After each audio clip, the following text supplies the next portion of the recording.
now moving on to Pyraminx Final. Here are your finalists for Pyraminx, starting with the odd seeds on the blue stage. Michael Nielsen, Harsha Paladugu, Joaquin Ruenas Hernandez, Livia Kleiner, Ezra Shear, Leo Min Bedford, Benjamin Kyle, Krish Shah Nathwani, Dylan Chan, and Jacob Kotai. On the red stage, we have even seeds. Carrie Creech, Simon Kellum, Zachary Oakes, Marcus Kamen, Daniel Goodman, Stephen Wintringham, Stanley Chappell, Chris Vanderbrink, Andres Rodriguez, and Ash Black. Once again, this is Pyraminx Final.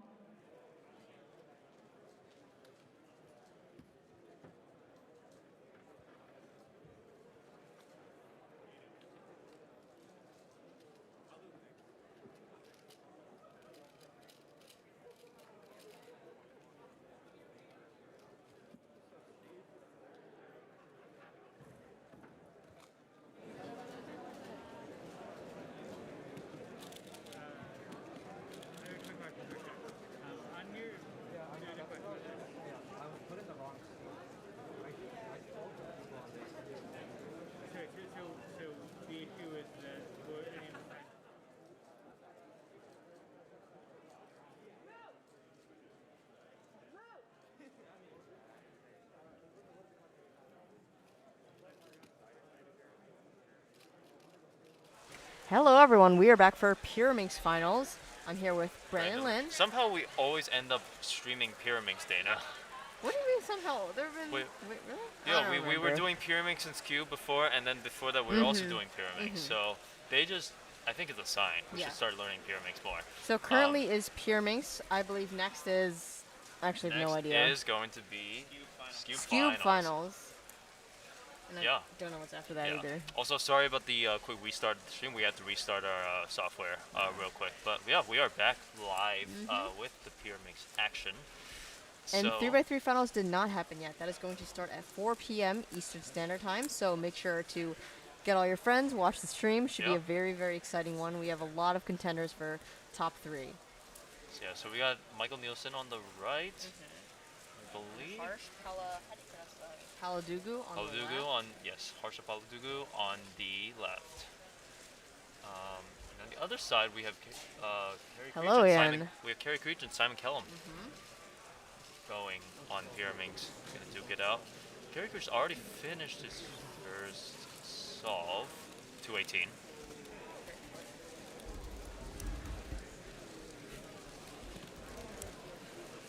I can't tell if that 236 is official or not, or a practice solve. I don't see his scorecards. Yeah, I think he was practice. Yeah, he was just practice.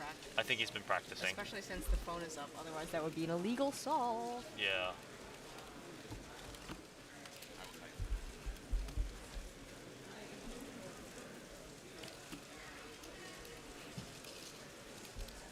Simon Kellum. All right, Michael Nielsen's got a cube up. We also have our very own Krisha Nathwani also competing in Pyraminx Finals. He's not on cam, but he is competing in finals. We also got Olivia Kleiner here, still waiting for her Pyraminx. She got a 456 on her first solve, seemed really unhappy about that. So Harsha's about to go, and Michael might be waiting, or is just getting ready. Michael is doing his warm-up routine. I wonder what country Harsha's from. 260 for Harsha. 260. Okay, Carrie Creech with a 219. Simon Kellum with a 233. Michael Nielsen's about to do his first solve. 207.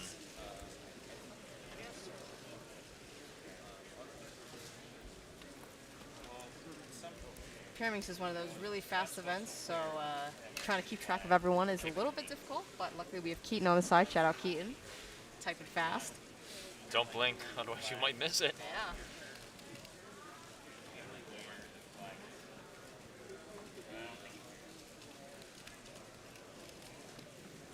Well, technically, it is day 2 of the weekend. Day 2 of the weekend. That is So correct. if you add enough qualifiers, it's going to be true. We'll work on getting that Yeah. fixed. Right, Simon Kellum on his second solve here. Wait, he didn't start the timer. Simon Oh, didn't start the no. timer. That's a DNF for Simon. Harsha with the 208. Ooh. Kerry Creech Creech with a 207. Not happy with the 207.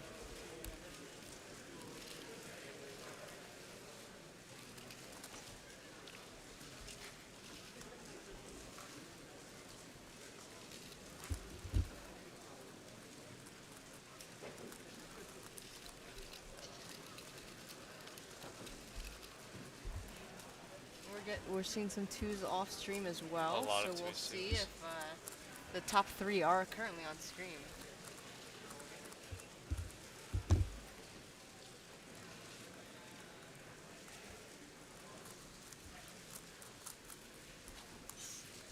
Michael Nielsen about to solve.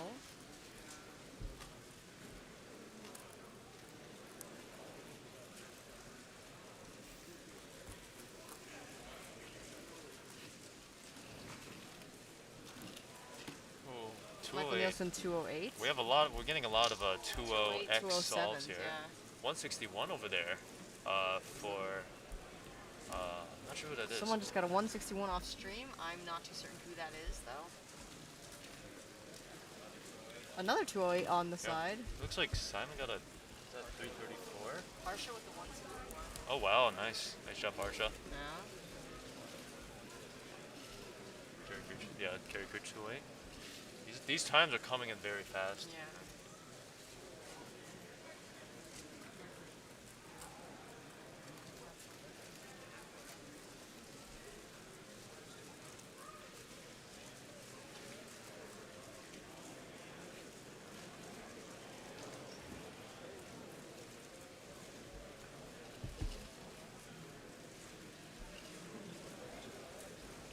Simon Kellum. Kerry did get a 208 on this one.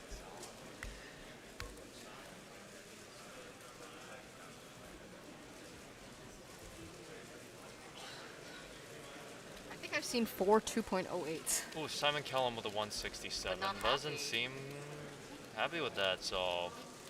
Because the DNF means the 3-3 is counting. That's probably why he's upset. Yeah.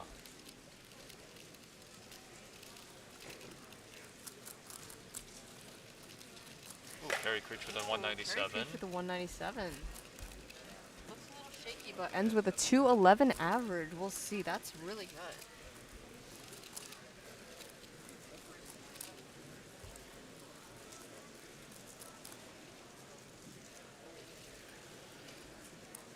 Does Michael Nielsen have so far?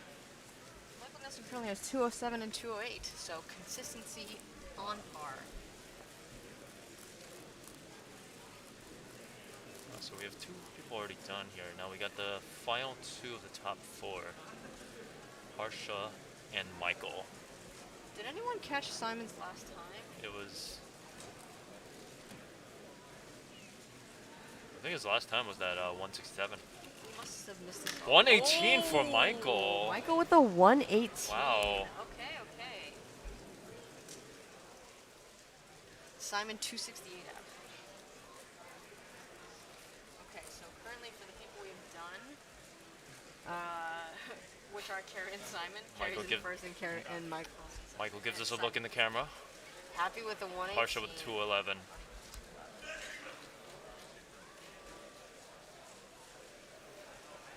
Is that PR for Michael? Or Looks like a PR for Michael. Congratulations. Very consistent other solves as well. So he, hopefully, as long as he clutches these 2 solves, he's in contention for podium.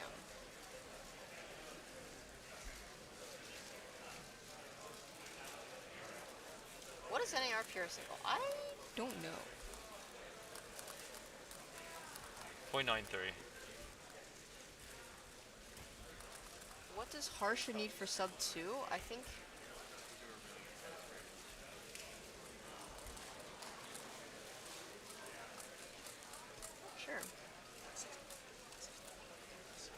There's another. Someone else got a 161 on the far left side. I suppose the scramble is nice. Michael has 2 more solves, I think, unless we missed one. Yeah, Michael has 2 more solves here. He's quite nervous. Pyraminx, there's so many things that could go wrong, and so many things that need to go right. So someone says 1.81 or 1.84 for sub 2, which is possible, but we'll see. We've been seeing a lot of 2.0s, 2.08s. Someone else got a 198 off camera. Definitely something with the scramble. Yeah, I think the 4th scramble is nice. Yeah. But Or scramble 5, I'm not sure. Someone might have gone.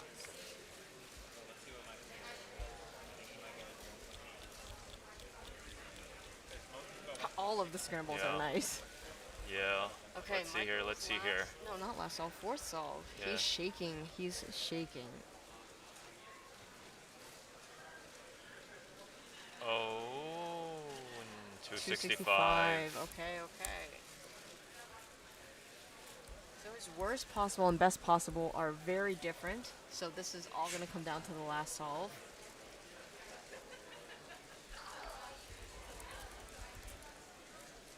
Harsha's gonna go. Michael can 2 get out. flat. Oh. 2 flat for Harsha. Harsha with a 206 average, so currently in first place.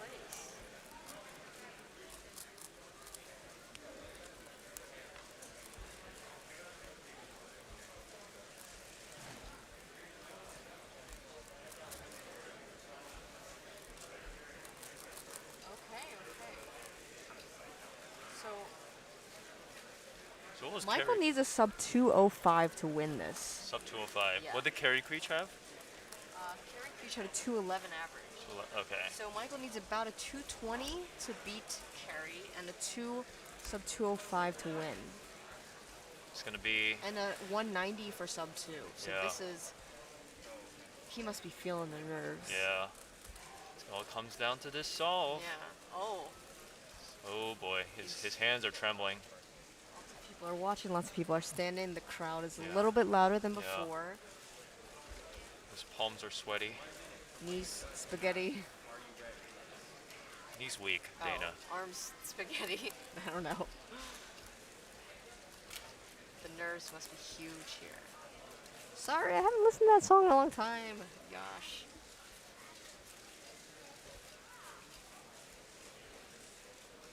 I feel like my hands are sweaty watching this. Oh yeah, my hands are definitely getting sweaty. All right. Yarn spaghetti. Yarn spaghetti. All right, everyone is watching this song because this could be the difference between not even podiuming and winning.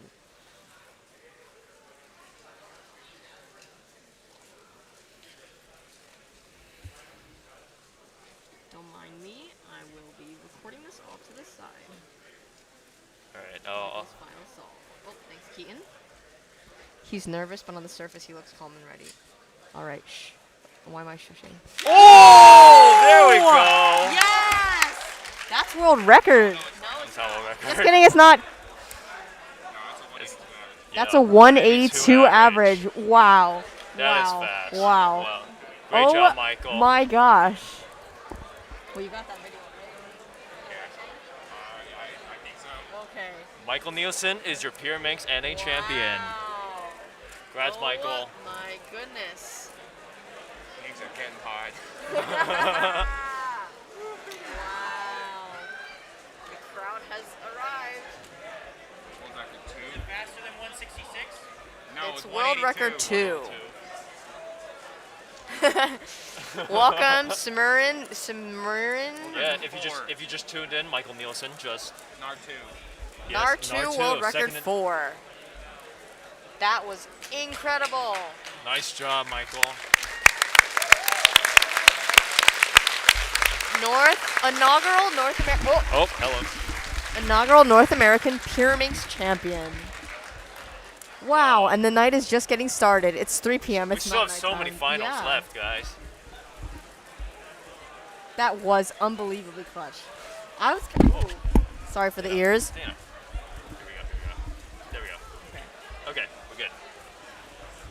All right. That was incredible. Awesome. Awesome job, everyone in the Pyraminx Finals. Now that that's come to a close, we are going to start with Skewb Finals. We can transition over to Skewb Finals. And so, yes, we are going to take a quick break. And we'll see you soon. We'll see you guys after this video.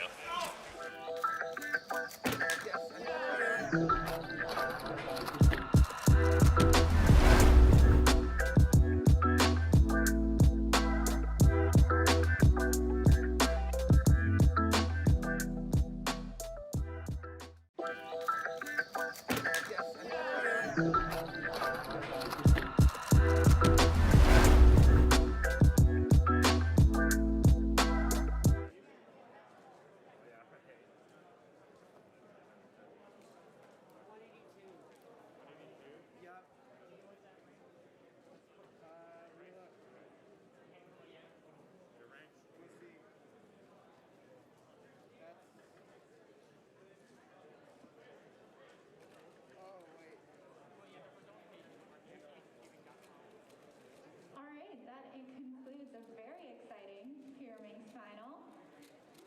We are heading into Skewb Finals.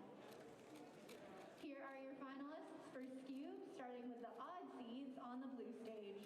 Carter Kukala, Simon Kellum, Yan Chen Ju, Ash Black, Emilio Alberto Rodriguez Jimenez, Christopher Chi, Will Cowan, Tyler Robinson, Stanley Chappell, and Brennan Lynn. On the red stage, with your even seeds, Zane Kanani, Leo Min Bedford, Brian Johnson, Joaquin Ruenes Hernandez, Dylan Chan, Zachary Oakes, Nicholas Patterson, Michael Nielsen, Tommy Cherry, and William Clower. Once again, that is Skewb Final.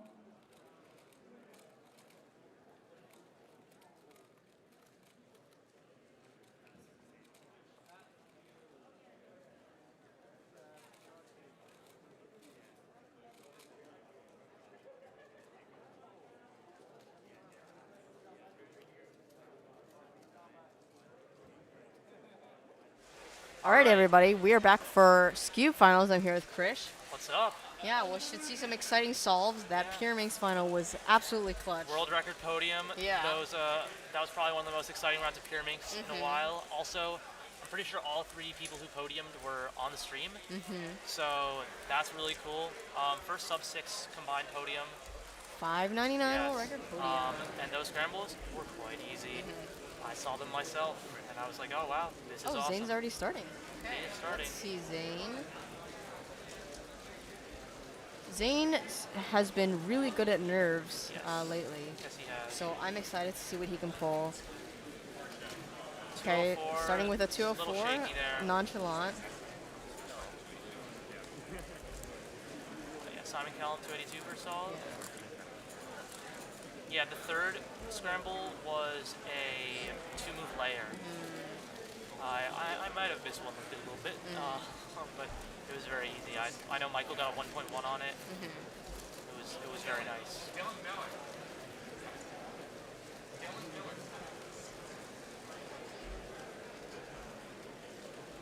All right. Oh wait, we got Leo Min Bedford going. Yes, Leo Min Bedford, former NAR single before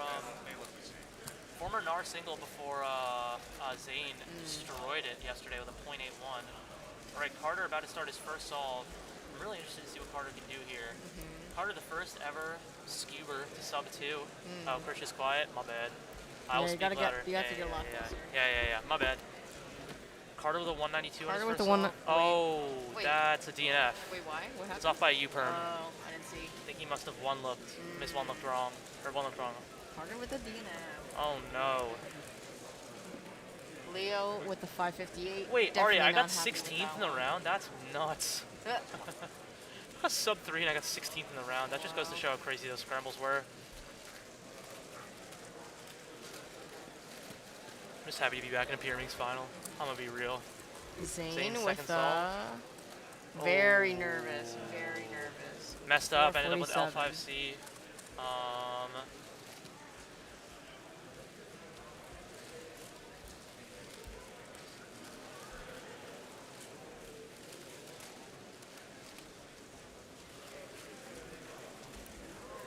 according to chat, Chris, you would have podium with that average, but you got 16th today in Pyraminx Finals. Yeah, I mean, that's just how it goes. I'm just glad to be in another final. I did not make Nats 2019 finals, so nice little redemption arc for me. Just happy to be there. All right, we've got Simon on the left about to solve. Here we go. 282 first solve for Simon. Oh, I think he just made a diag layer. Oh no. 499. 499. All right. Carter about to solve. 246 for Leo. I don't know. I think that's his second solve. I did make 3x3 finals. That is awesome. Very excited about that. Carter about to start his second solve. He's gotta go with a big safety after that DNF. 3 flat. Yeah. I mean, man, I'd be going so safe if I were him.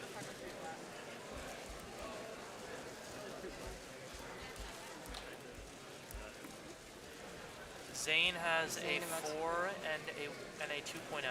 He's a 2, a 204, and a 4.47. So 141 for Zane. Is that his fourth? Or is that his third? His third. Okay, yeah, third solve.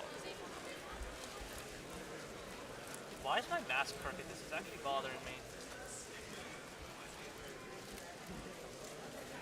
It's bothering me an absurd amount, but it's okay. Let's see, Leo about to solve. Yeah, here we go for Leo. Right, 224, but he's upset. not happy about that. That must be a nice scramble.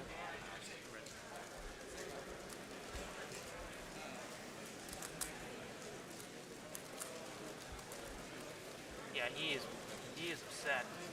I think he's seeing something he may have missed. He is, I think, setting the scramble on his Skewb. Oh, 159 Simon plus with 2 the for plus Simon. 2. Oh no. Simon also, I believe, either DNF'd or plus 2'd out of Pyraminx win. So that hurts, because maybe on like 7x7 a plus 2 doesn't matter as much. But in Pyraminx, where your entire solve is the Skewb, where your entire solve can be 2 seconds. Oh yeah. That's the difference between last and first. Carter 177. I definitely think Carter's going safe here. That DNF has got to be just bouncing around his mind like crazy. Zane starting his fourth solve. Zane 138. Oh my gosh. Zane trying a 141. Oh wow. This has world record average potential. This very much we'll has see world record if he can potential. clutch this. All right, Like 207 for world record. Yeah. Okay. Man, watching that last Michael solve was crazy. 161 best possible average. I think that would break the event. I actually think that would break the event. His worst possible is a lot worse because he's got that 264. Yeah. He can't make the 4 count. 228 for Leo. He's not happy about this. Okay, so Simon DNF Simon with a 223. That was on Scramble 4, I believe. All right. Will Zane get the world record average? We will see.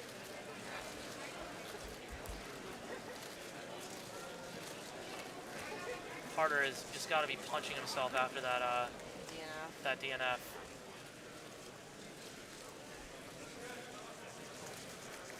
All right. Yo, where's Zane's Cube at, bro? I need to see this.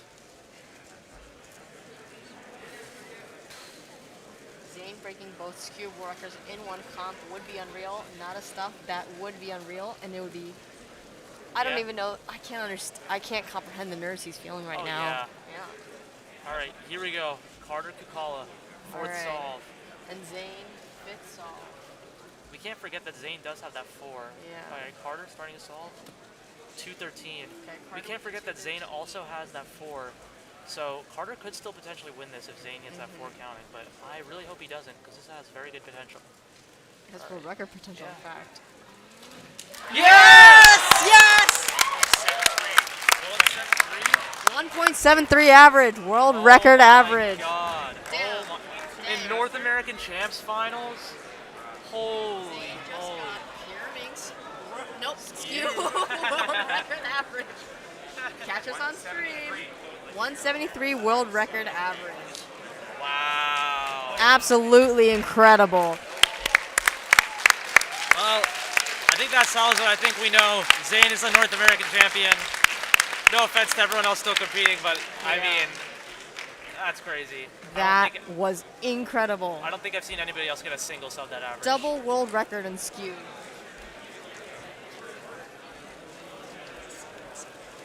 And he had a 4 on his second solve, so the nerves, Yeah, the control, the finesse. yeah. That is That's nuts. absolutely incredible. I cannot believe that. All right, Simon about to start his last solve. Zane is just, man, he's incredible.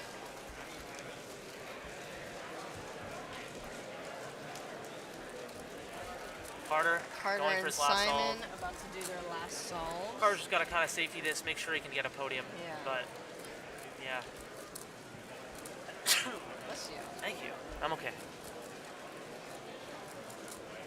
Oh no. Oh, that's good. that's That's fine, good. fine. That's good. 274. So Carter with a. Carter with a 262 average. Will that podium? I don't know. The fact that there's almost a second difference in an event that takes 2 Yeah. seconds. I mean, Wow. Carter, you could tell the nerves were just there. Especially Leo after that also DNF, has a yeah. counting 2-2.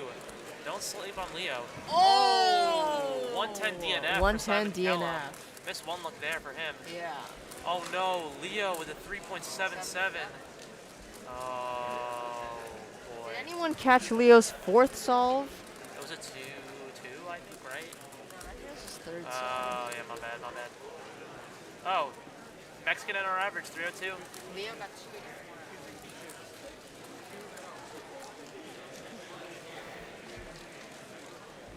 That's incredible. Wow. All right. All right. All right, we are wrapping up Skewb Finals, where we just witnessed a world record, and also there was a world record single yesterday, Yep, I believe, yep. which hasn't been broken since 2015. 2019. 2019. The world record is the Uper from Worlds. Was the world record Oh, before right, this. Yeah. right, So okay. .93, thought that would never be beaten. Zane showing that it is possible with a .81 world record single Exactly. and a 173 world record average in North American Champs Finals. That's nuts. What a time to get a world record. Yeah. And now we're going to transition over to 2x2 Finals, where we'll catch some equally as fast and hopefully exciting solves. So we'll Yes. catch you guys in a bit. Yes.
All right, we are back with 2x2 finals about to start. We just witnessed a 1.73 world record average by Zane Kanani in the finals of North American Championships. I found which is that insane.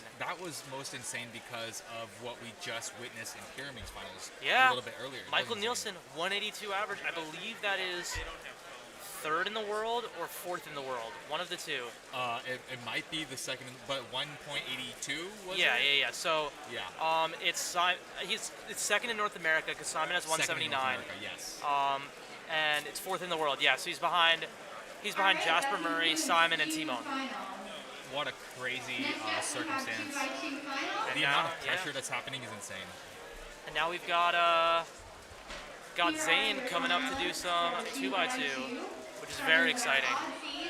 What do you think, if you're Zane right now, do you think your head's like rushing, like, are you even actually in the capacity mentally to perform on 2x2 for world record? This is tough. I mean, I've never gotten a world record, so I wouldn't know I don't either. know, but I can only imagine that he's on cloud 9 right now. And if I were him, I probably wouldn't even care how 2x2 goes. Maybe he's on a high. I mean, definitely 2x2 is Zane's main event, and everyone knows I that don't know. I think Zane has been really practicing Skewb a lot He recently. did practice a lot. He's improved Like, very I think quickly. he's been practicing more Skewb than 2x2.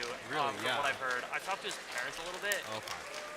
I'm pretty sure his mom said that he's been practicing more Skewb than 2x2 recently. But, I mean, this is nuts. The king of both 2x2 and Skewb. He does not look nervous right now. He does He not looks look nervous. pretty solid, and everyone's coming in, guys. Yeah. I mean, Zane always attracts a crowd for 2x2. Also, keep in mind, Brennan Lynn is definitely my dark horse pick for North American champion. If Zane messes up and Brennan does well, I could see Brennan Lynn Good taking pick. this thing home. Will Kalen was also the US Nats 2019 champion. Yeah, Will Callan, yeah. Yeah. Very, very impressive inspection that he does. I never understand what he's doing. Like this. Yeah, he's basically just he rotates 720 every 1 second. It's crazy. Yep, it's crazy. Luke Garrett, is he in the third seed at the moment? He is indeed. Luke Garrett is another underrated 2x2er. I don't know exactly what he got in the previous round, but yeah, someone in chat could tell me. Oh yeah, Brennan Lynn, not Brandon. Brennan, yes. It's very similar. Yeah, Sometimes I you think can't you even might have tell misheard these. one of us because I definitely We think you did both say know his Brennan, name is yes. Brennan, yes. But yeah, Luke is a very underrated 2x2er. 143 official average.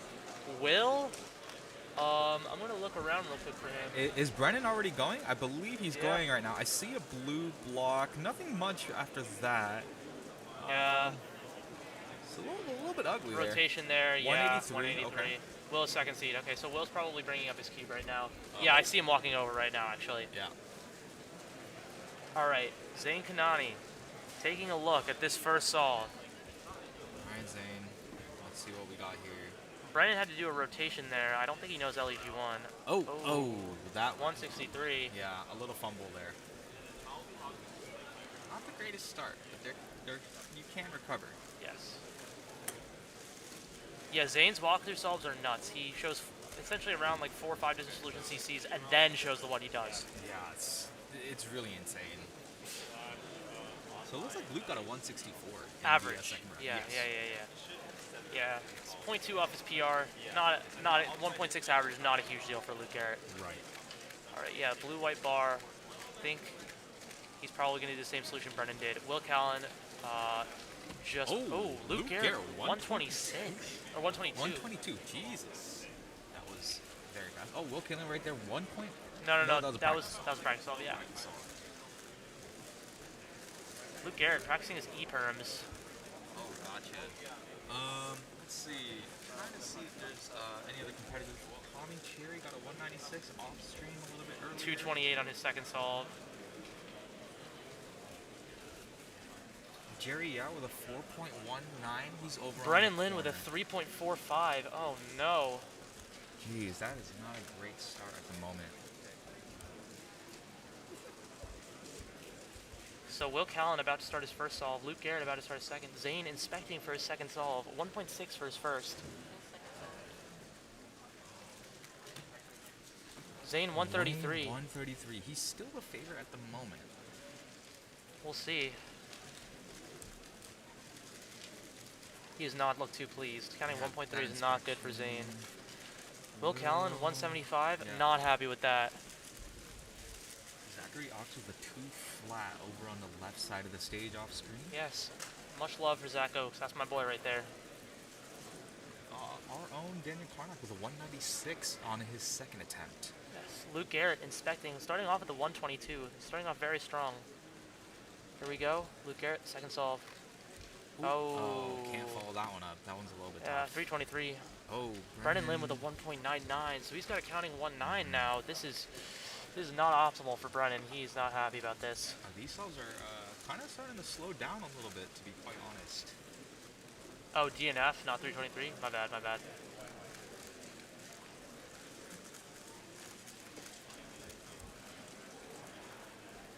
All right.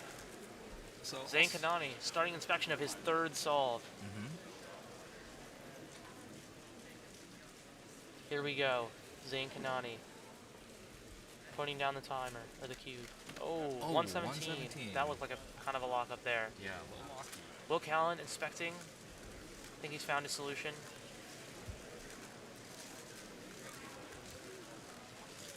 Oh, 188. He's doing There are a quite lot of well. F moves there.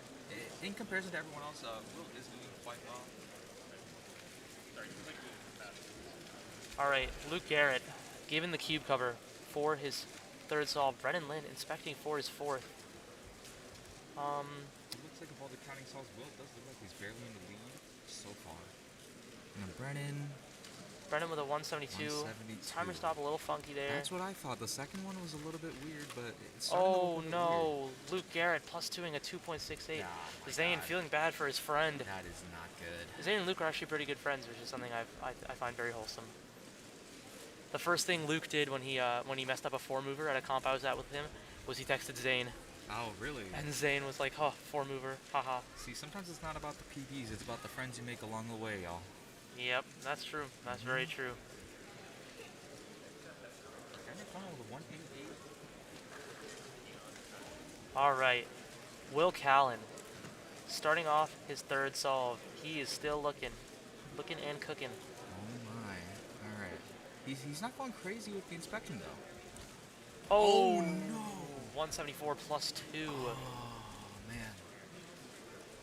I don't know if he even saw that it was plus 2, like during inspection. All right, Zane, last solve, 131. Or not last solve. Is that his last solve? No, it was 143, 143, 117, and now it's a 133 that he just got. Yes, I that was think his he has fourth one solve. more. Yeah, Yep. he's one more. He's one more. Zane's Brennan still in with a the 157 on his last solve. That locks in like a one high one. high one average. Yeah. Luke Garrett, 145. He seems just mad now after that plus 2. Yeah, Brennan has 1.84 average if I'm not Yeah, mistaken. Brennan 184 average. All right.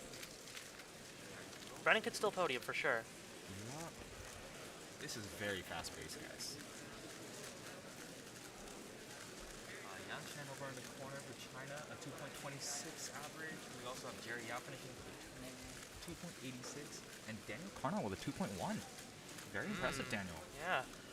Much love to our fellow caster. Mm-hmm. All right. Here we go, Zane. Okay, Zane. I think Zane has definitely Yeah, he's more or less clinched this. I believe it's Yes. confirmed. Zane has already won. Congratulations. Congratulations to Zane I don't think Kanani. he knows it though, for sure. Yeah. Oh, all right. Oh, is Whatever. that a plus 2 as well? That is a plus 2. Well, he does know then. Oh no! my Will goodness. Callan 123 plus 2. Whoa. Alright, so what is Yeah, Will's plus 2 to his last 2 solves. 2.28 for Will. Will's out of podium. I think he might have plus 2'd out of it. Carter 213. Oh, this second and third place is actually great.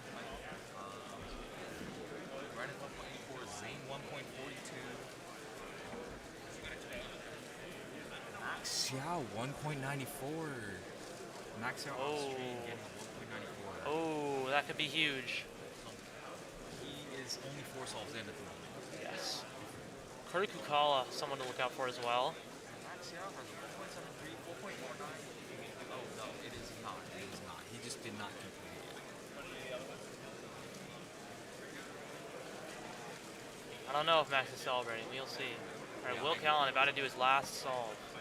I believe Max might be done. I just don't think his times have been fully input yet. But yeah, Will's got one more. And Zane Kanani, officially the North American champion in Skewb and 2x2. Is that the next year?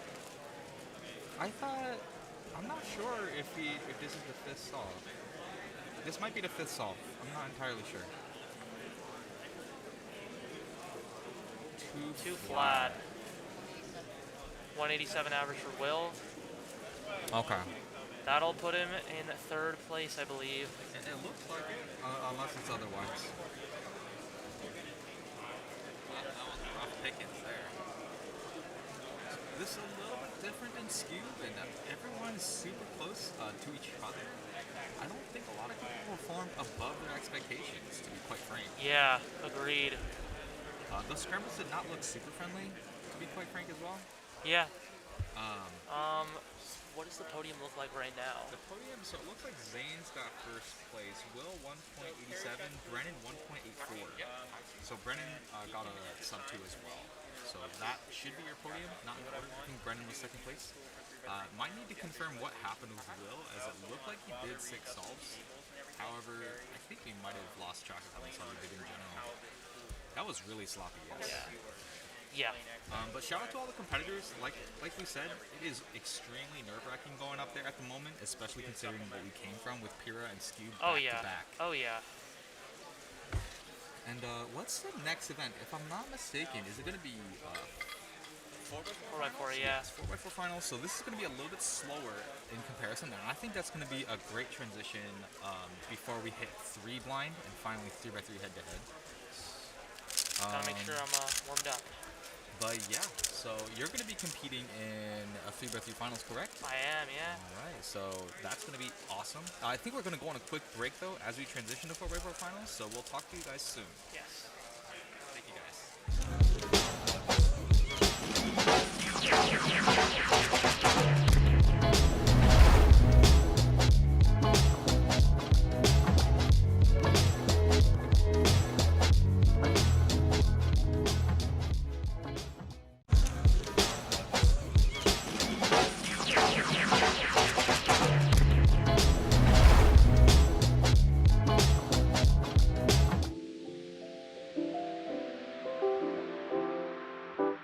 My summer has been great. I went to Boston for the Northeastern Championships, and I went to Japan to just see my grandmother, and we also had a cubing meet.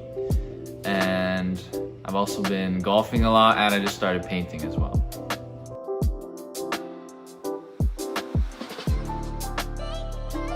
Well, I don't really change my practice routine very much, whether it's a big competition or just a small one, but always I just do a bunch of solves basically, and then when I feel like my solving is pretty good, I ask my parents to do like competition simulations with me, and that really helps. Peter Wires, Tommy Cherry, Philip Lewicki, Dan Pashuka, Morgan Yeh, and Kevin Hayes. Once again, this is 4x4 final.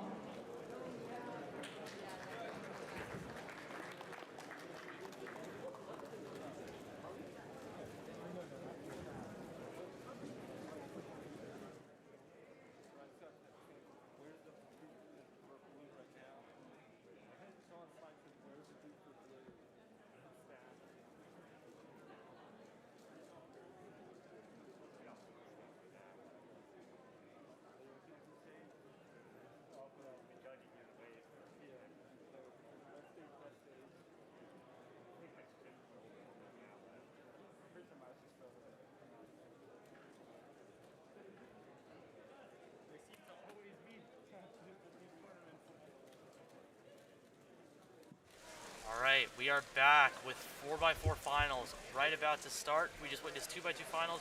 Zane Kanani, rather expectedly, is the 2x2 and Skewb North American champion. So Congratulations to Zane for the double win. Yeah, way to go to him for holding his cool after that WR average in Skewb. Oh my God, Yeah. my adrenaline would have been through the roof after that one. Oh yeah, I just wouldn't be able to focus at all. And he clutches it with a decent average in the finals, the 142. Not great for him. But So I think he I clutched it after 4. Yeah, I Guaranteed. think Max Xiao might podium in 2x2. How do you do? 1.9 average.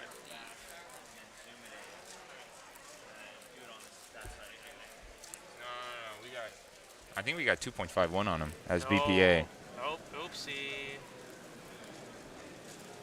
So currently Daniel Karnock in WCA Live is 3rd. We're still waiting on a couple folks. Yeah. Max Xiao, Kyungmin Choi, but Zachary Oak's someone to look out for to get a sub 2.1 average. we got Kyungmin Choi as well. 4x4 going on Bill right Wang now though. starting his first off. Patrick on the left as well. Making sure that timer is on. Few. Yes.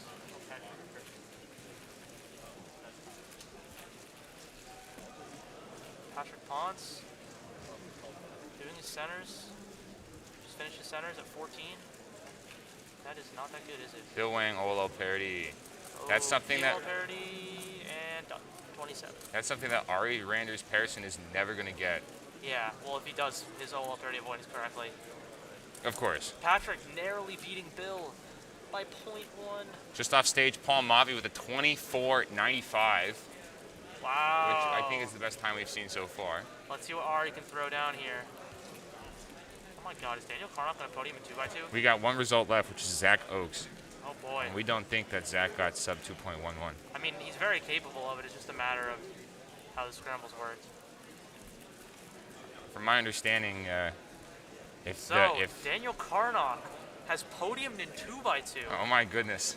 Shout out Derpy Cuber. Daniel Karnock, 3rd place with a 2.11 average. Daniel podiumed in 2x2. What the heck? Ari Randers Persson. He's on PLL at 24. Oh, geez. Oh. That's a good solve, though. 24 is a good solve. The timer. Maddie's timer. Whew. Wait, hold on. I just need to see this. Yeesh. Zachary Oakes might have. Oh, no, he's fine. Never mind. Yeah, 93. Wow. 211 is not what I thought would podium in 2x2. And yet here we are. Yeah. I have no idea where Daniel Karnock is at the moment. I wanna wish him well. Shout out Daniel Karnock. I think that is quite possibly the last Varun thing. Mohan Raj with a 22.32 off camera. Wow. Holy moly. Varun famous for standing up during his official solves, but he's throwing down some serious times too. That's insane. Matty Hiroto and Naba on 3x3 stage. Oh, Olo parity. that was so fast. Yeah. Oh my god. Kilo parity even faster. 26.7 with double parity. Oh gosh. Paul Mavi with another 27 off stream. So far, looking pretty good. Patrick Ponce 3x3 stage at 14. Oh my god. Okay. Oh, he's a little nervous. Okay, no OL parity. No PLL parity. 22. Wow. 8-second 3x3 stage. Yeah, with cross solved. Yeah, that's unfortunate. He's definitely going to be kicking himself for that.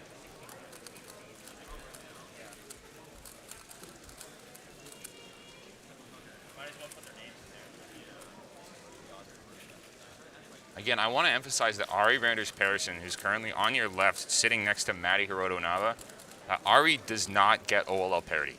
He uses a method to always avoid OLL parity. He inspects to be able to figure out how many turns he needs to do in order to avoid it. During centers, exactly. Centers, which, I mean, you're still tracking the turns while you're doing centers, which is insane to have to keep track of that. You just keep track of the parity, though. Oh, You right. keep track of 1-0-1-0 essentially in your head. That's It's still either nuts. even or odd. Yeah. But once you're done with 3 centers, apparently that's all you need. Because after that, you just do R, U2 R prime, and things like that. Okay, yeah, correct. Okay, 12-second centers. I think he's about done with edges now. Here we go. Ari Randers Persson. Is it Persson or Persson? Persson. Persson. Okay. No PLL parity. Ooh, no parity 27. Oh, that's unfortunate for him.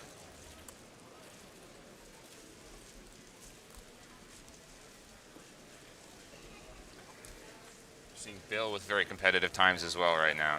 27, 26, and 25. Yes. Matty Hiroto Inaba on the right from Hawaii.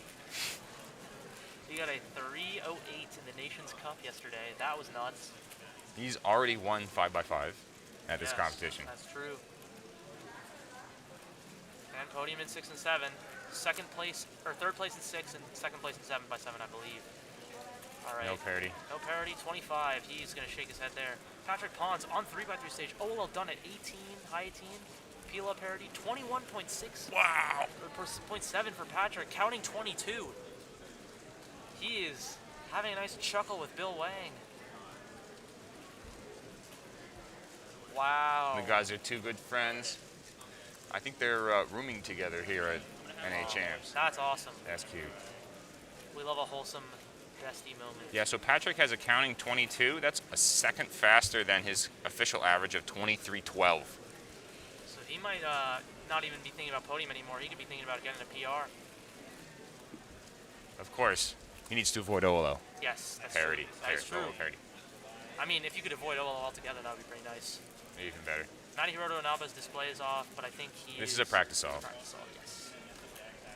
I got a bit confused there.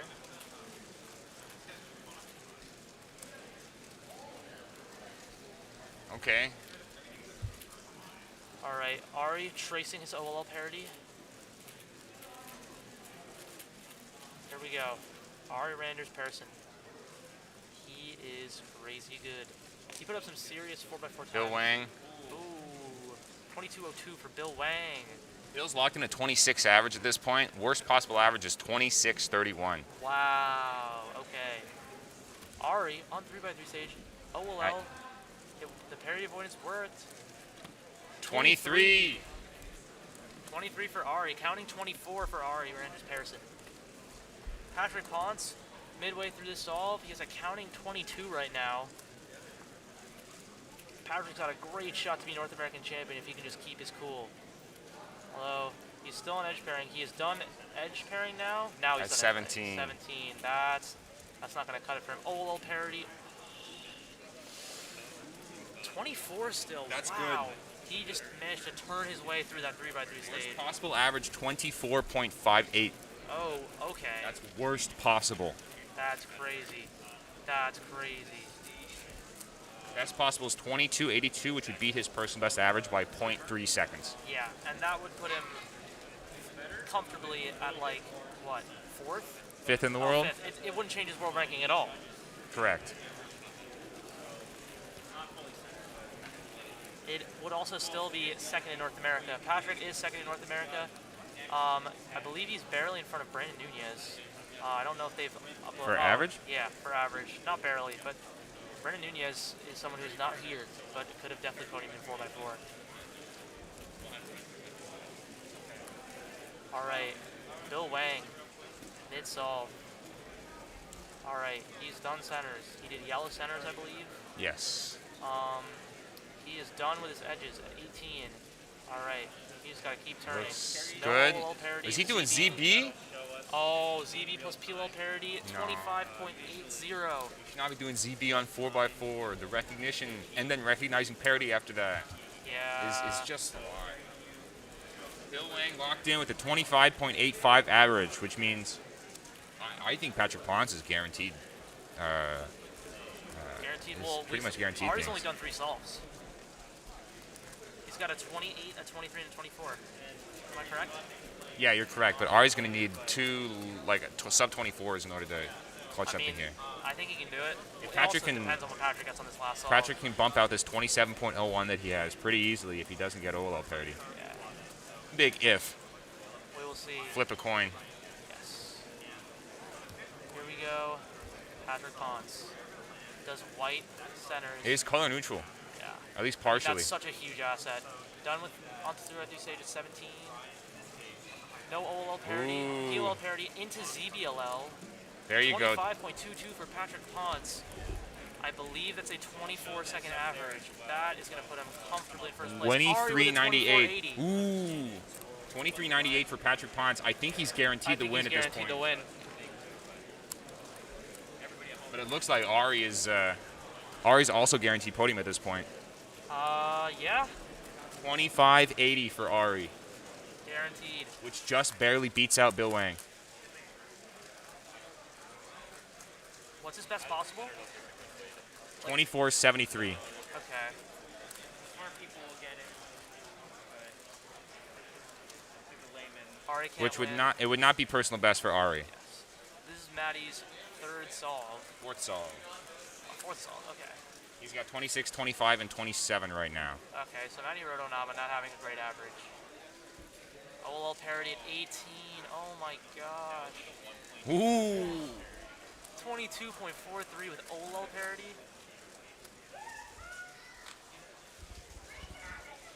So it's a nice race between Ari and Maddie. Ari is guaranteed a podium at this point, but Maddie still has the possibility of going past Ari depending on how their last solves shake up.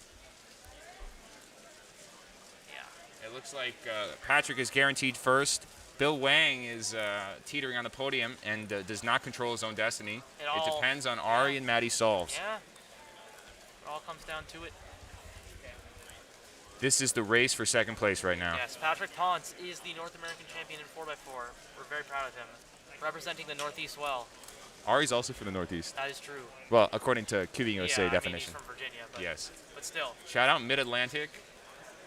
Indeed. DMV region for sure. Was that Delaware or something, Virginia? What's the M? DC, Maryland, Virginia. Do you know what state I'm from? From Maryland. Yes. Dude, I'm from Maryland. Did you know that? Born in Baltimore? No, I lived in Bethesda for Yes, like you mentioned that 4 before. years, yeah. All right, Ari, almost on the centers. That's All right. an 11 centers not and bad. cross edges. Dude, 4x4 is He's so on- much fun. He's when you're on flowing. Oh. OLL right now. Oh no, the lockups. Oh, he's so nervous. Oh, Okay, he yeah, got it. That's good. That's good. All right, that's his best solve. 24 something average. 24-28 for Ari Randers Paris, and that's second place at North American Championship, I guaranteed. think, guaranteed, yeah. Wow. Now we're looking at Maddie and whether or not. Oh, geez. Oh gosh, that's it. That's what happened. Yeah, that's what Oh happened sometimes. gosh. That is how Bill Wang podiums. The hardware lets him down. Hardware's getting good, but it's still not nearly there. It just sucks to see that when something's not in your control. Oh, that's just painful. Destroys your solve. I mean, it's not skill, right? Yeah. It's just bad luck. Oh, and the camera goes out. Oh, and it's back. There we Maddie go. with the 27. You know, that's exactly what happened to Ben Way. Are you telling me that Maddie got a 27 and he started the cube with like some sort of misalignment inside? 8-second my pause goodness. for Maddie Hiroto and Nava.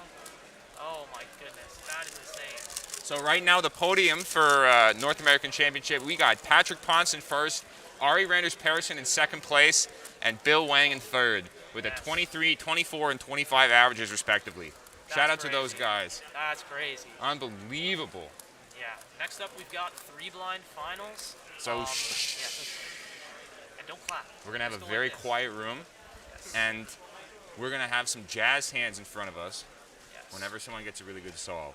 I This is the event I predicted would have a world record this competition. It's Tommy or Elliott, man. And I'm really hoping my man Noah Swore can pull out a podium, but I think that could be the podium. Tommy, Elliott, Noah. Manuel Gutmann, also a dark horse to win this competition. He literally got continental record. Yeah, I know. 1908, three blind mean, South American record. And 17 singles. So, I mean, anything can happen. But Tommy and Elliott are both insane. So, I really can't wait to see this. It is going to be a ferocious battle. Oh, yeah. I wonder how people are going to approach it, because previous rounds, part of the strategy is to make it to the next round. Exactly. And in blind, that is go 5 seconds slower than you normally do and guarantee yourself a success. So, I have actually talked to, again, my good buddy Noah Swore, and he said that he was just, safety in the next round. He got a 24 in the last round, and he says in this round he thinks he's going to try and go all out. Yeah, That's Jack what I Kai, do. Jack Kai did the same thing. Yeah, exactly. We're going to go to a quick commercial break for blind, and we'll be right back.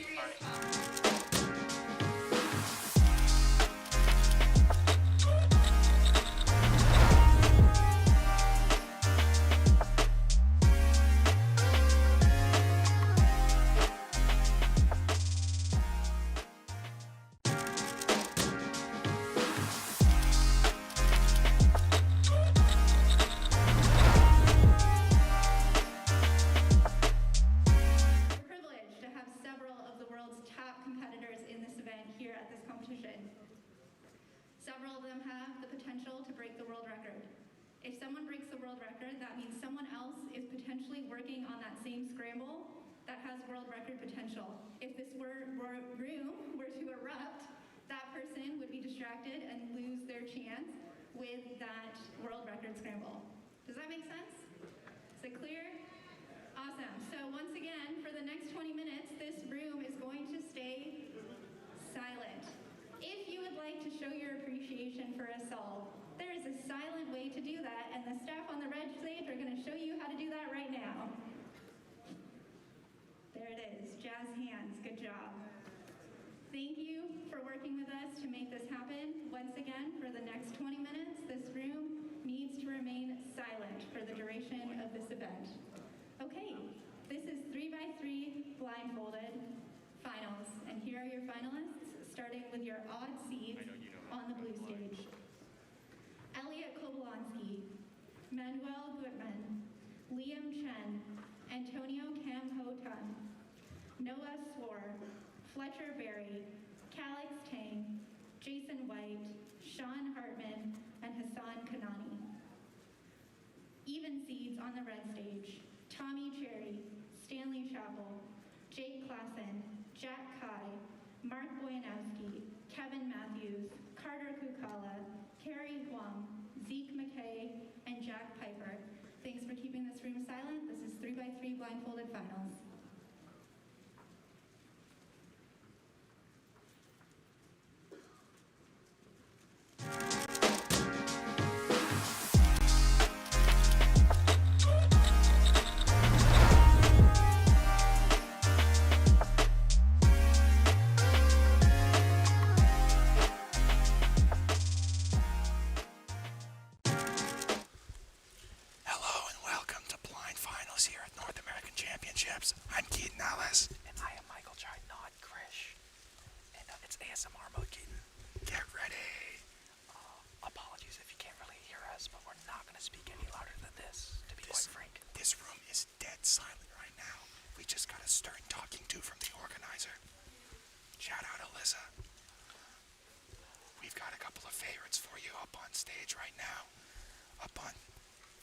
Stage, we've got Stanley Chappell and Tommy Cherry, and on the blue stage, we've got Elliot Kobolonsky and Manuel Gutman. Just offside, we've got Liam Chen, Jake Clausen, Antonio Cam, and Jack Guy, and Noah Swore, all of which are very experienced blinders. Some of their results in the second round aren't fully representative of how fast they can go, because they tried to safety in order to make it to this final round. And it looks like Elliot is starting right now with a memo at 6 seconds, Keith. A little bit long there. That's a fumble. But this is looking really good. 15:27 has set the bar very high. This is very good. And then everyone is doing jazz hands.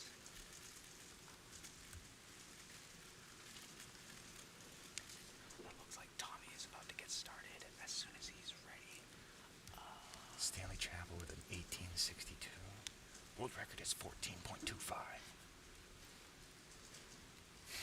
Mark Boyanowski with a 29 off stream right now. Shout out to Mark. We're also looking at Antonio Cam, continental record order for Asia, who's off stream on the left. Manuel Gutman, who's on stream on the blue stage. Tommy, memo at 6.5 seconds. A little locky as well, but this TV is much faster. This is good. Oh my. Not. Oh my. Oh my god, he's 0.01 seconds slower than Elliot Kobolonsky's first solve.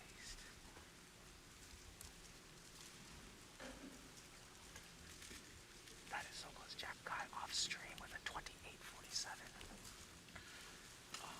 But currently Elliot is in first place with his singleton.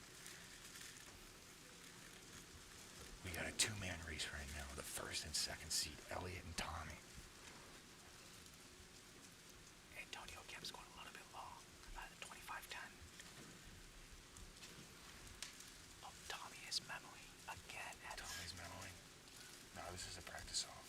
This is practice. Very fast regardless. Stanley's about to go on his second solve. Stanley is one of the most accurate people we have in terms of execution. almost done at 7 seconds.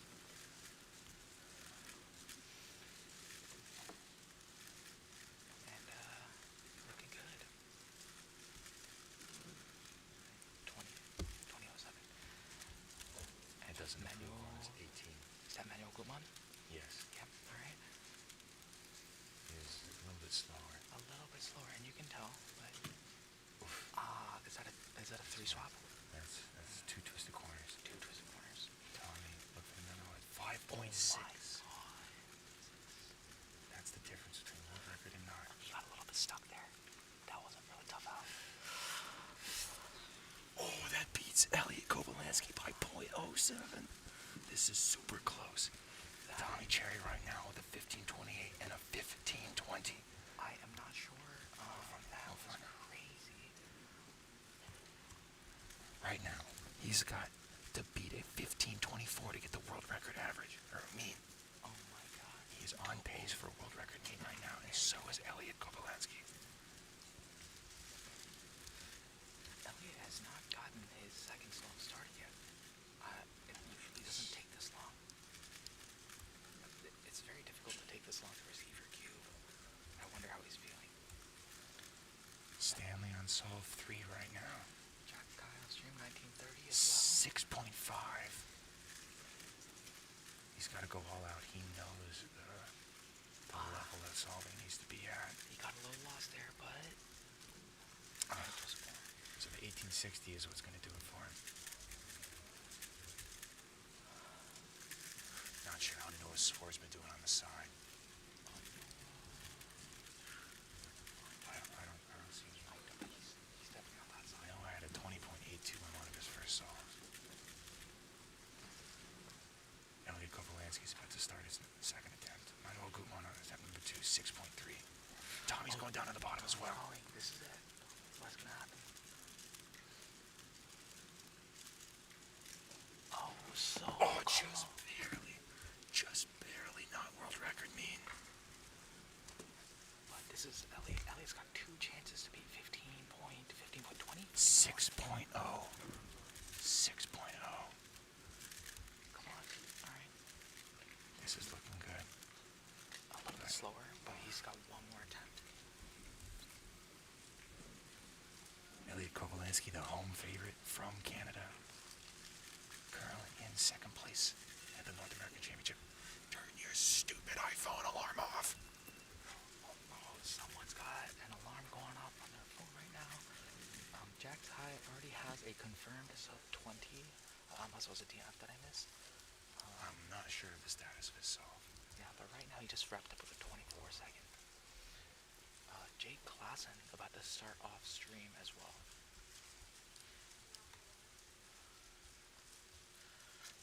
Jake Clausen at 7.5. Jake got stuck during execution. And it looks like he just forgot what's going on. Unfortunate.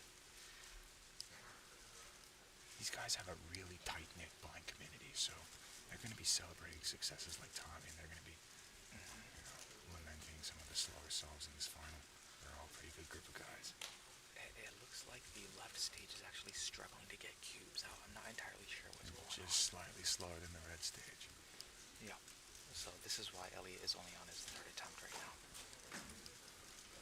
So Elliot needs a 15.19 or faster to make to win North American Championship. He starts right away. But he can get a 14.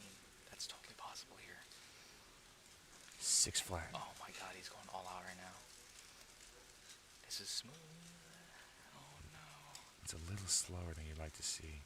Yeah, it's not enough. It is still a great mean. Elliot Kovalansky with what I believe to be a sub 16 mean of 3, which is national record, and still keeps him at second in the world. It's almost 2 seconds faster than his previous mean. Congratulations to Elliot.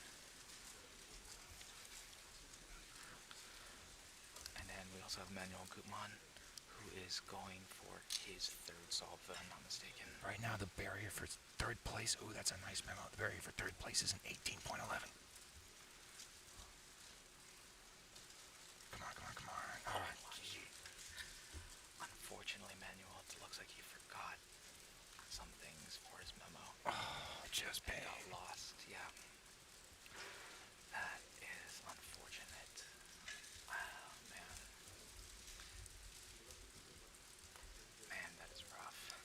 looks like we're waiting on Noah Swore on the side. Very capable blind solver. He's top 5 in the world right now.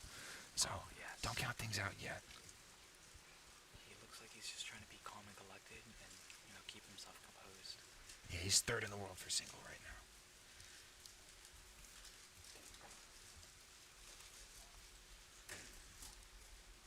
But right now we've got Tommy Cherry with a 15.20 and Elliot Kobolansky with a 15.27. These are really high bars to achieve. Looks like Noah Swore is about to go, correct? We have one of his solves we believe to be a 20.82. We don't have another one of his solves, and we're waiting on the final solve right now. Wow. That's Noah. Oh, no, that's not Noah. No, that's not Noah. Noah's about to start right now. Shout out to Jason White, a Pacific Northwest delegate who is currently in finals for 3 blind. I'm sure he's doing great in his solves at the moment. He got a 43. Looks like it was solved. Noah's whereabouts of Noah's cube is still unknown. Right now, do we have confirmation on who is currently sitting on 3rd? Sitting on 3rd right now is Antonio Cam with an 1811, as written in chat. Just outside of it is Stanley Chappell with the 1862. Liam Chen with an 1857. Interesting. It looks like I thought there's not many solves left, but it looks like Noah is not getting his cube. I don't know what's going on.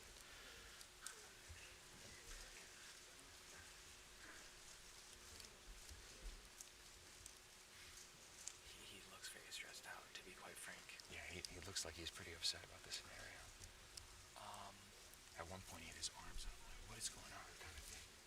So maybe for some context, we do have the fact that Tommy was on the right stage, that they received their cubes very quickly, but there are quite a few competitors on the left stage that did not, and they did wait for a while. Take it as you may, but that may or may not excite someone out.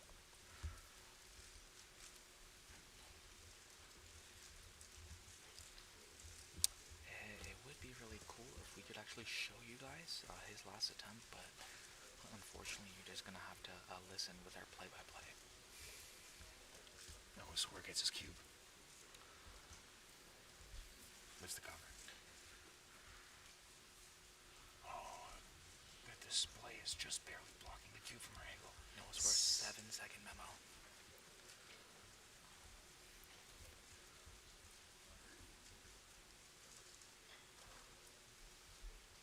Oh, 1821. I don't think that's enough. No, it's not enough for 3rd place in the competition, but he is 3rd North American overall.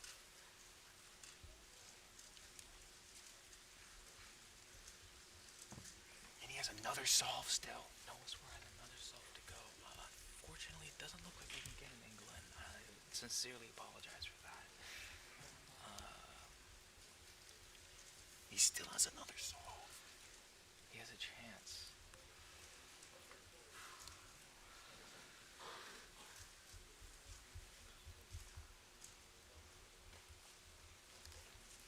Yeah, so we have to be respectful of the fact that even though there's only 1 or 2 people solving left, the entire venue must stay quiet. You never know what might happen in these scrambles, especially for blind. Noah Swore inspecting right now. It's a lot slower memo. Oh my goodness, he's not. He's memo at 12? Memo, yeah, 11 and a half to 12. Yeah, unfortunately, that's just not going to be it.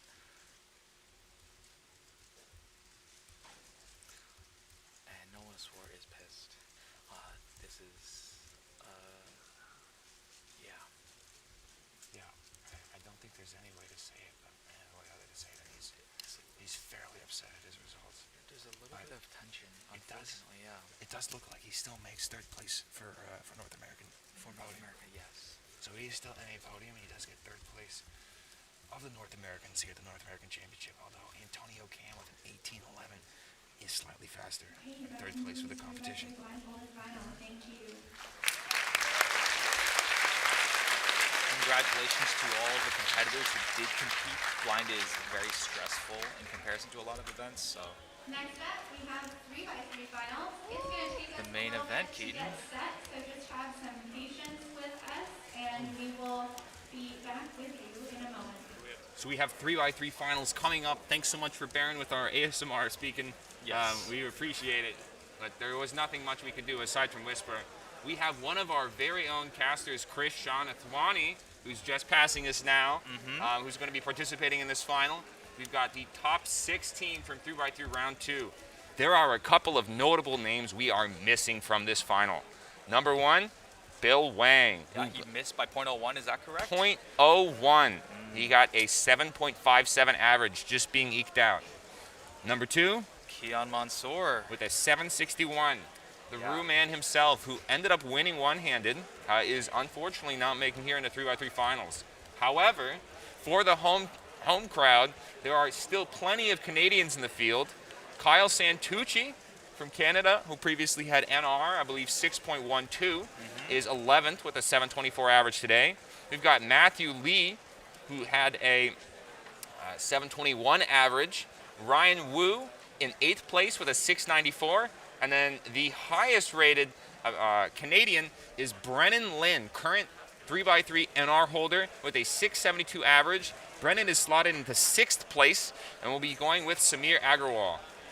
Yeah, that's a lot of representation between the United States and Canada. Unfortunately, nobody from Mexico was able to make it, but wanted a huge shout out to all the competitors from Mexico who did compete. Yeah, I mean, it's a real tough competition. And of course, I think Mexico is simply not as big of a country as the United States, and it's a little bit farther for them to travel than the Canadians. So definitely big shout out to all of our Mexican competitors this time. Yeah. We're going to be taking a quick break. We're going to showcase one last time a 3x3 promotional video, and then we'll be back soon with the start of 3x3 finals. All right, thank you guys.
My summer has been great. I went to Boston for the Northeastern Championships, and I went to Japan to just see my grandmother, and we also had a cubing meet. And I've also been golfing a lot, and I just started painting as well.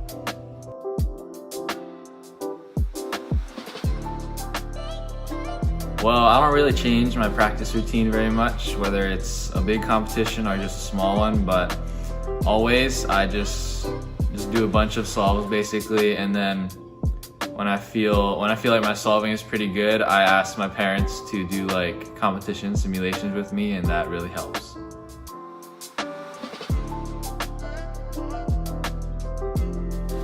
My goals for this comp are just to try my best in every event and hopefully win 3x3, but mainly I'm just going to use this competition has a lot of rounds, so I'm just going to use it as an opportunity to test some mental tricks that I've been using that I think will help me handle pressure better. And also, I've been practicing big cubes a lot, so I hope to podium in 3x3 through 7x7.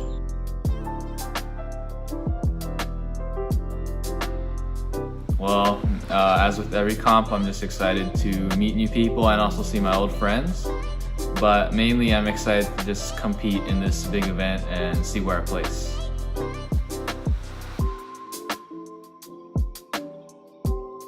Well, I've been playing baseball since I was 5 years old, and I recently picked up golf, and I do landscape oil painting.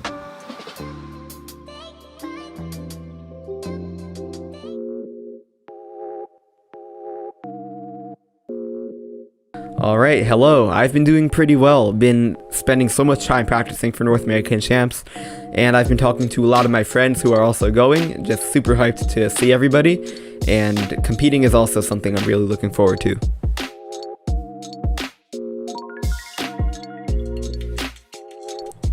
Yeah, so my goals for the comp include winning 3 blind. I think that would be really, really cool, and potentially even setting a world record while I'm at it is something I would love to do. I also want a podium in at least one other event and have a successful seminar, since I'm doing one about 3x3 blindfolded with some of my best friends Noah Swore and Elliot Kobolansky. But another goal I have, and I think it's the most important, is to not get too caught up in the competing aspect of things and just really allow myself to have a great time hanging out with so many people. It's gonna be great.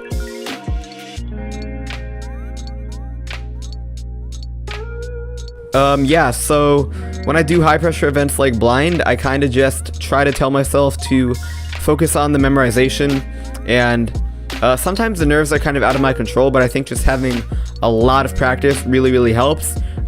Simulating competitions in myself at home can help you to adjust to the pressure, but overall just like practicing a lot and going to as many comps as you can really, really helps with getting used to the pressure.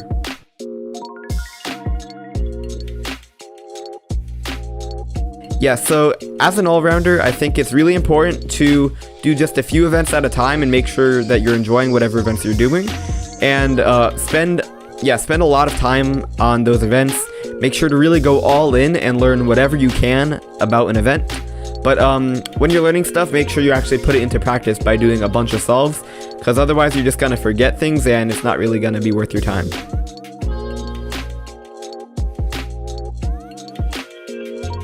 Yeah, so one interesting fact about myself is that I competed in the Scripps National Spelling Bee twice.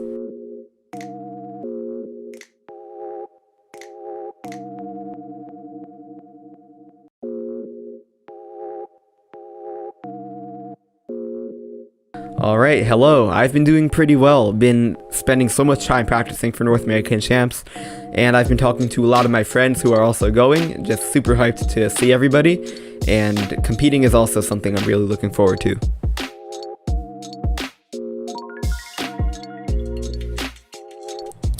Yeah, so my goals for the comp include winning 3 blind. I think that would be really, really cool, and potentially even setting a world record while I'm at it is something I would love to do. I also want a podium in at least one other event and have a successful seminar, since I'm doing one about 3x3 blindfolded with some of my best friends Noah Swore and Elliot Kobolansky. But another goal I have, and I think it's the most important, is to not get too caught up in the competing aspect of things and just really allow myself to have a great time hanging out with so many people. It's gonna be great.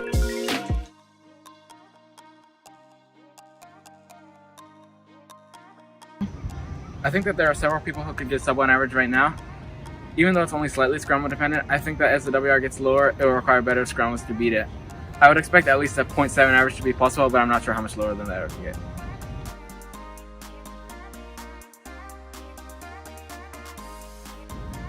So I've been having a lot of fun with Skewb lately because it has many of the same aspects of 2x2 that I like. I think that the current world record average has plenty of room to be improved, and TheCubicle and I both regularly get averages well below the current WR.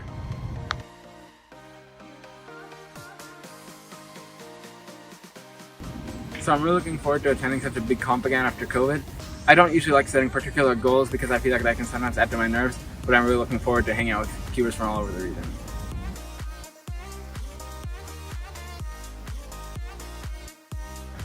So I'm not really good at coming up with interesting facts, but I really like eating kiwis.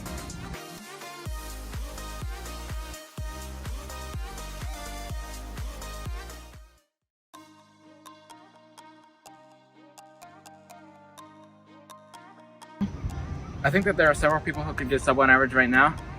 Even though it's only slightly scramble dependent, I think that as the WR gets lower, it will require better scrambles to beat it. I would expect at least a 0.7 average to be possible, but I'm not sure how much lower than that it would get.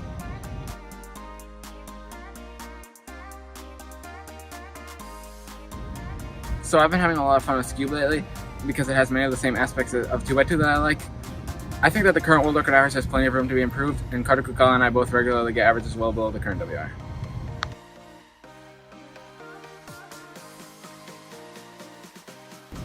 So I'm really looking forward to attending such a big comp again after COVID. I don't usually like setting particular goals because I feel like that can sometimes add to my nerves, but I'm really looking forward to hanging out with cubers from all over the region.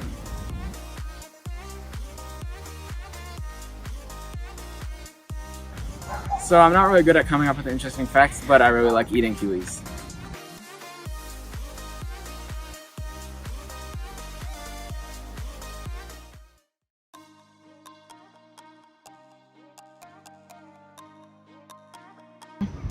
I think that there are several people who could get sub 1 average right now.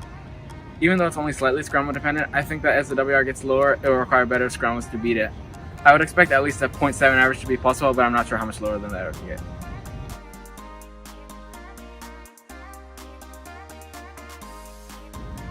So I've been having a lot of fun with Skewb lately because it has many of the same aspects of 2x2 that I like. I think that the current world record average has plenty of room to be improved, and TheCubicle and I both regularly get averages well below the current WR.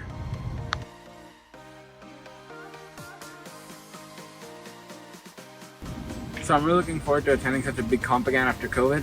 I don't usually like setting particular goals because I feel like that can sometimes add to my nerves, but I'm really looking forward to hanging out with cubers from all over the region.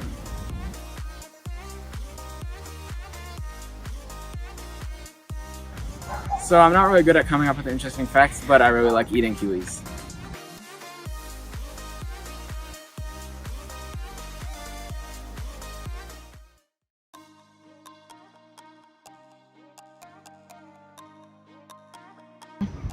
I think that there are several people who could get sub 1 average right now.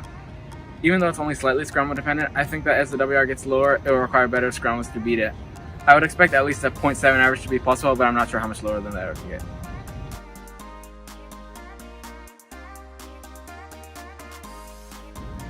So I've been having a lot of fun with Skewb lately because it has many of the same aspects of 2x2 that I like. I think that the current world record average has plenty of room to be improved, and TheCubicle and I both regularly get averages well below the current WR.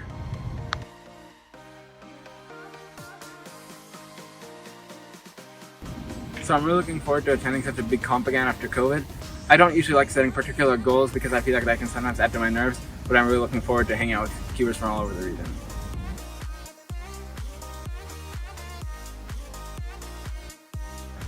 So I'm not really good at coming up with interesting facts, but I really like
second seed solving head-to-head.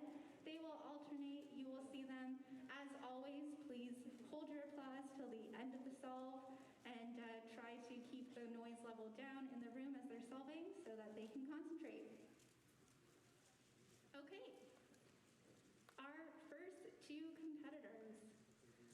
Coming to us from Shaker Heights, Ohio, in the 16th seed is Philip Lewicki.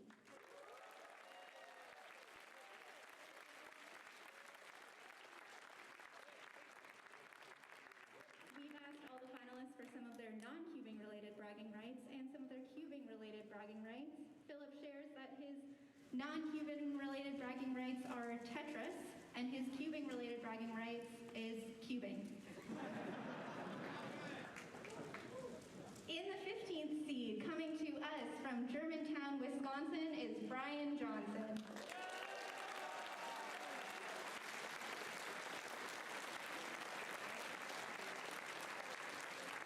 In the non-cubing world, he'd like you all to know that he has 3 fluffy cats. And some of his cubing related bragging rights, he has a 6.12 3x3 average personal best. He has been top 100 in the world for 8 events simultaneously, which is quite impressive. All right.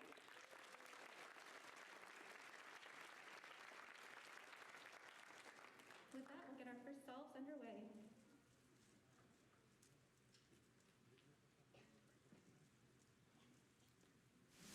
Hey everyone, we are live with 3x3 Finals. We're going to get underway with Philip Lewicki's first solve.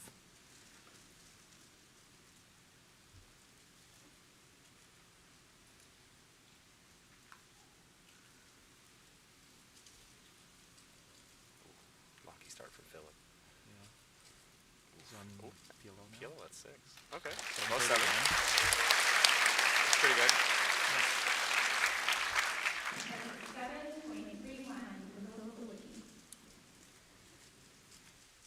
Now let's see what Brian does on the scramble. Doesn't look like the most delicious scramble, if I say so, but that'll be the testament to how good these keepers are. Yeah.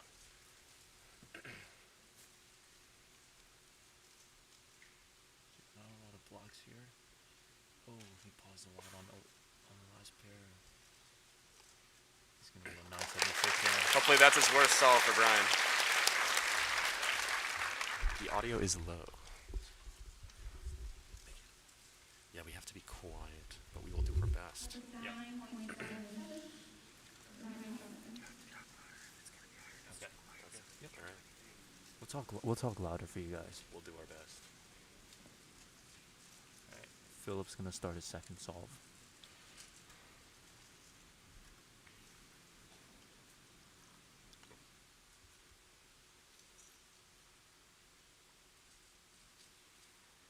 Very fast start from Philip. Ooh, Philip. Looking like a Pull out 5. Nice. Yeah. Nice 5 from Philip. Yeah. 5 from Philip. PLO like high 4. That's how you do it. That's going to be the bar for a lot of the later competitors we see later. I said later twice. Setting the bar high here. See if Brian can match it.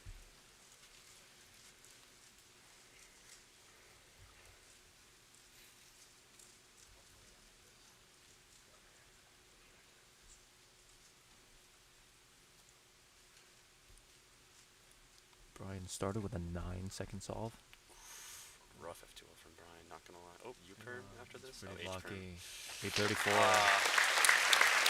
Unfortunately, Brian is not in the running for any sort of placement anymore. Counting 8 is just gonna... That's it for him, unfortunately. Maybe he can get a good single, though. He's just here for to have fun. You know, when you're like the second to last or last seed, you usually come in with the thought of, you know, I'm just gonna have some fun. Yeah, I'm gonna, you made finals. That's an accomplishment. I'm gonna solve for a lot of people.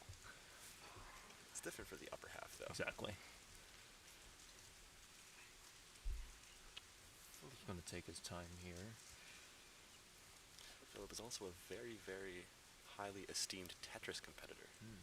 So aligning blocks is his specialty.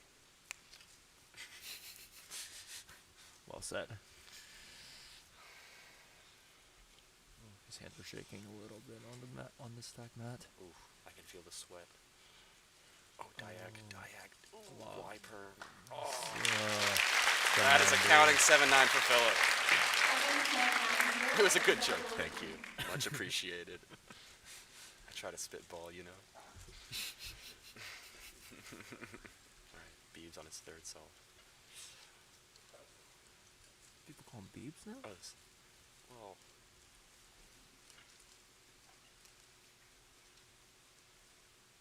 Some 3, 5, 8. it's not counting yet, my bad.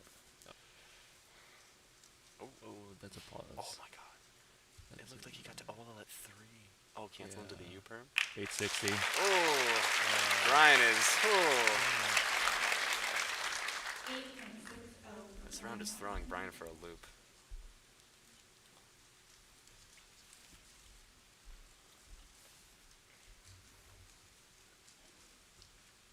We're seeing predictions for Philip getting 7th. Let's see if that's true. I would not be surprised. Yeah, that sounds like a pretty accurate prediction. Oh, he's shaking in inspection.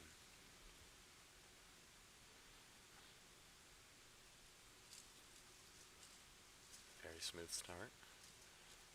Ooh, awkward OLL into A-perm. It's going to be an 8. Oh my. No. That's just it. That's the end of the solve. All right, the 7.9 is definitely counting now. 13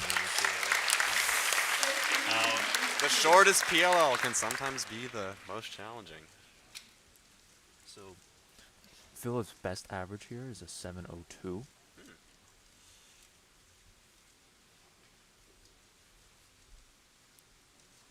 see how he fares. So if he gets a just a couple of speedy 6s, he could set something up. Some good 6. Remember his best solve is a 587. It's true. Unfortunately, that high 7 is. Brian Johnson going on his 763. CBO. Okay. All right, best solve for Brian. Okay. Unfortunately, we didn't catch the most of that. Brian Johnson's Here we best have average. Ooh. We have a lovely little graphic to show you what's going on and how well they can or cannot do. Kudos to Kerry Huang for making this lovely graphic.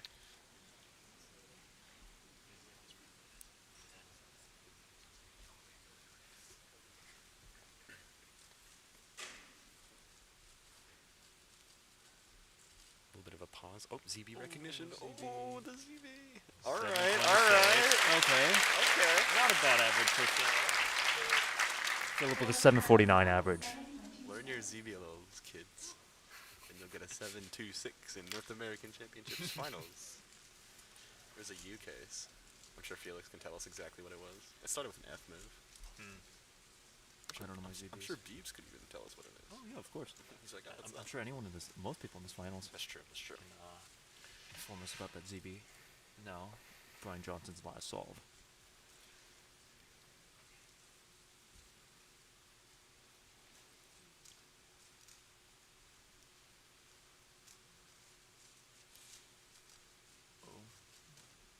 Oh, cube drop. 881.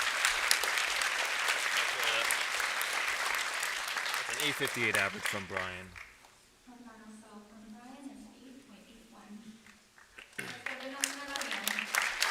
So Philip Lewicki, 761 average. Brian Johnson, 858 average. So far, Philip is in the lead, but not for long.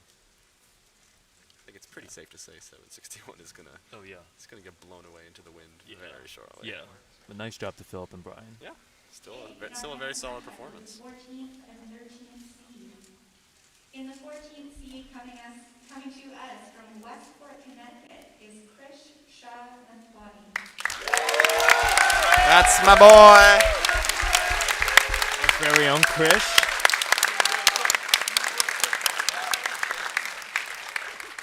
On the non-cubing front, Krish has seen Minions 2, The Rise of the Rubik.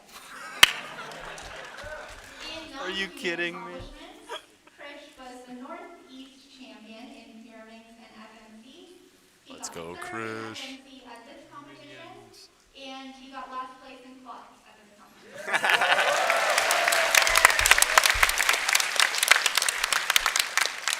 Krish will definitely put on a show. Patrick Ponce at Two of 13th my seed. buddies against each other. I don't know whom to root for.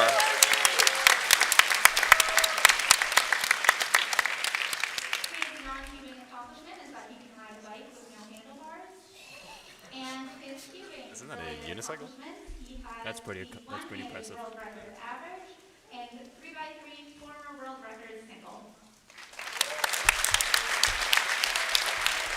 So, you don't remember, Patrick is 13th seed here because his round 3 average was not the hottest. He needed a average best in his last solve, which he ended up getting. He just made finals. Honestly, it might prove well for him. Maybe it'll relieve the pressure a little bit. Yeah, could be.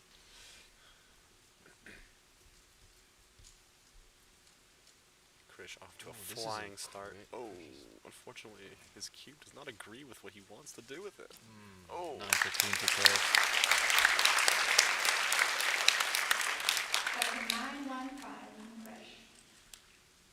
It's just like, I don't know. Alright, so it's time for Patrick.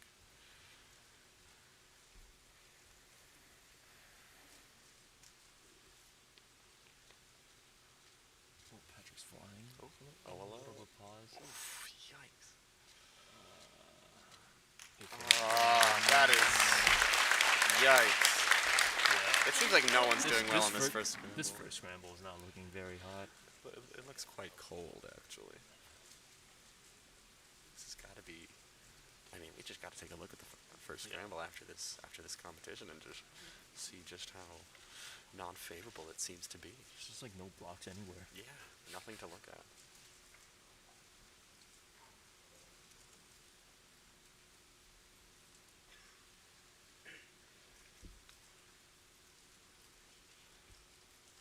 Come on, Krish, I believe in you. All right. 7 from Okay, Felix Krish. and Dyke. Hello, Felix. Patrick rocking the Water Tribe tattoo. Shout out to Avatar: The Last Airbender. Amazing show. But here we have the reigning national champion.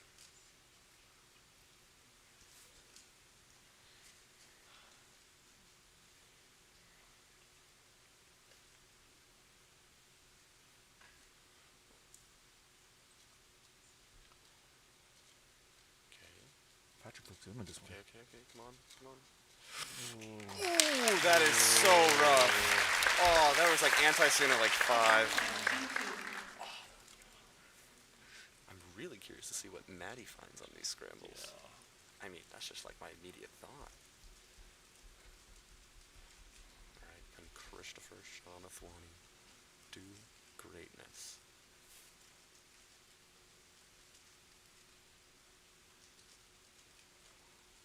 Not bad.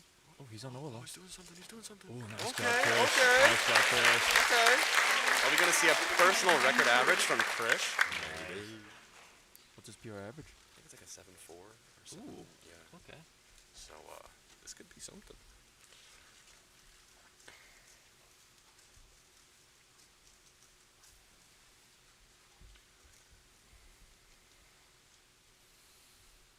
Third solve for Patrick.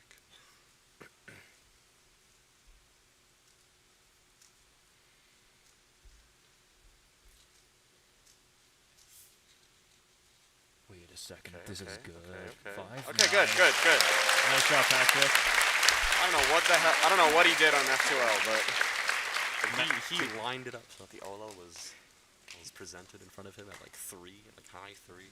Yeah, It's crazy. He did some magic there. He did some tomfoolery, if I do say so myself. Will Krish perform in a similar fashion?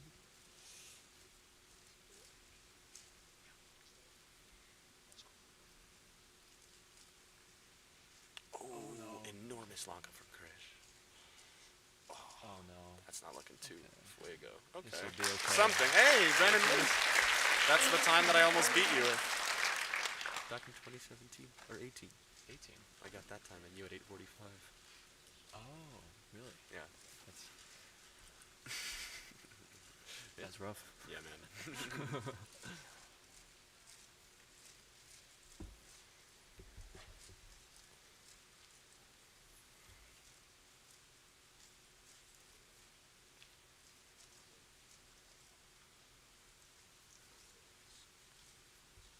Krish Krisher's best average here is 781. Oh, ZB. Oh, Patrick, what a fancy 577. CDOL. I think I saw a wide R2 in there. Yeah. What in the world did I just witness? Yeah, This Patrick. plot is just all Patrick. Patrick encompasses a large area on this graph. So Patrick's best average here is 621. His worst is 716. Interesting. So, Interesting margin. even if he doesn't do too hard to solve, he can still do respectfully. Chris this is is gonna drop his looking- cube. Chris seems to be doing only yellow and white cross. 849. All right. Chris's average is 826. And yeah, so 621. Considering the average from round 3 was a 620, like a 627. 621 could win if he's able to pull this off.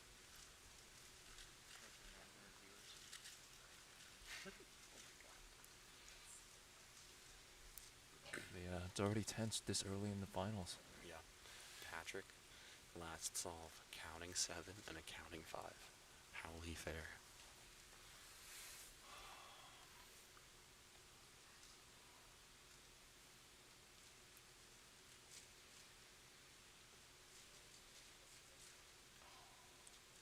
Good orange F2L. Yes, CB. Nice! 583. Good stuff from Patrick. He came in clutch. Probably not going to win, but it could pull it in. 627 average from Patrick. Oh, wow, That exactly. is pretty good. He plus 2'd. He plus 2'd.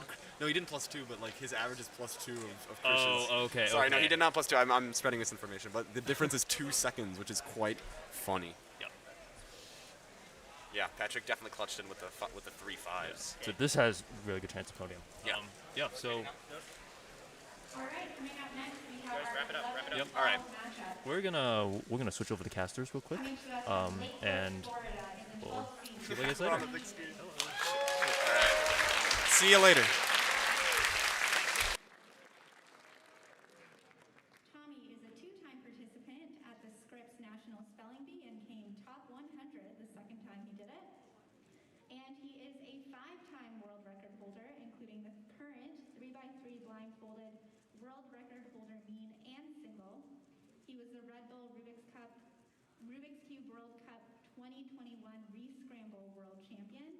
He is second in the world and first in North America for sum of ranks.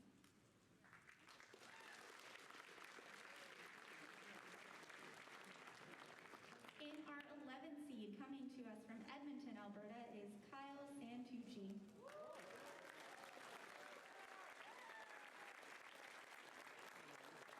On the non-cubing front, he says he eats a lot of cheese, which is an accomplishment, I will say. Your stomach can handle that. And the cubing related bragging rights, he is the former 3x3 Canadian national record holder for 3x3 average and the former unofficial world record average of 5.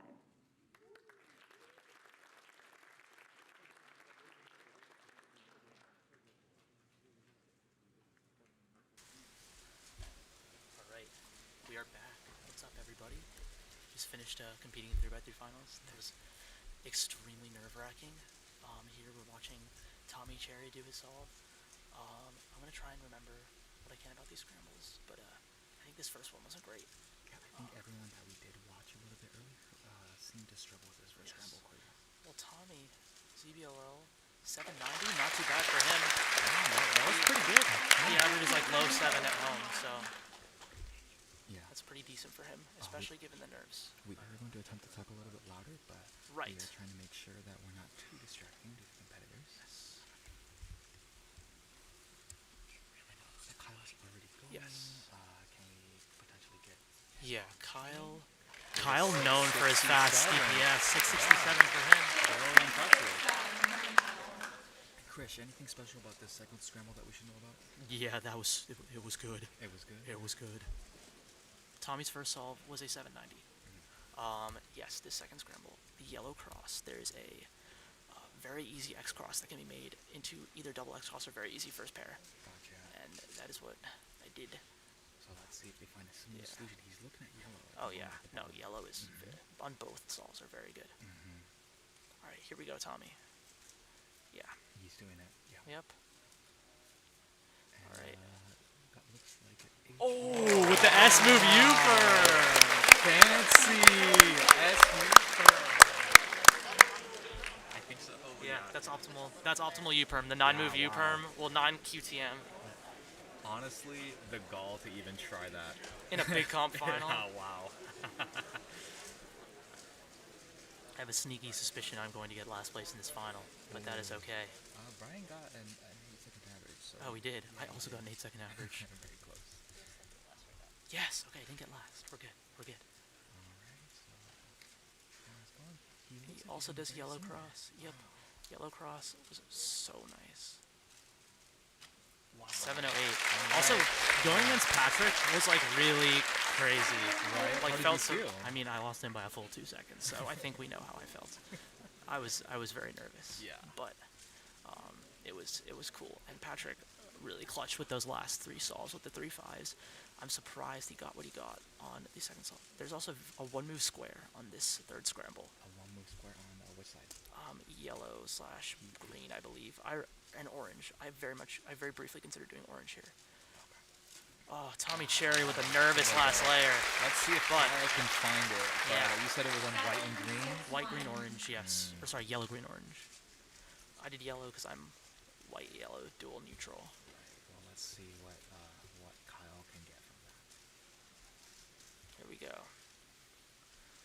Both of these competitors seem very calm, I think, in comparison. Yes, to the last 4, I guess. I don't know how the first 2 did, but I was not very calm. I should have been. I don't know why. Because going against Patrick, I knew I was going to get schmacked. Yeah, Patrick did very well, especially with the 5s in a row. Yeah, after that counting 7, he probably thought it was over for him, but he really pulled it back. I'm really happy for him. Kyle doing white, and then this is a little bit lofty there. Yeah.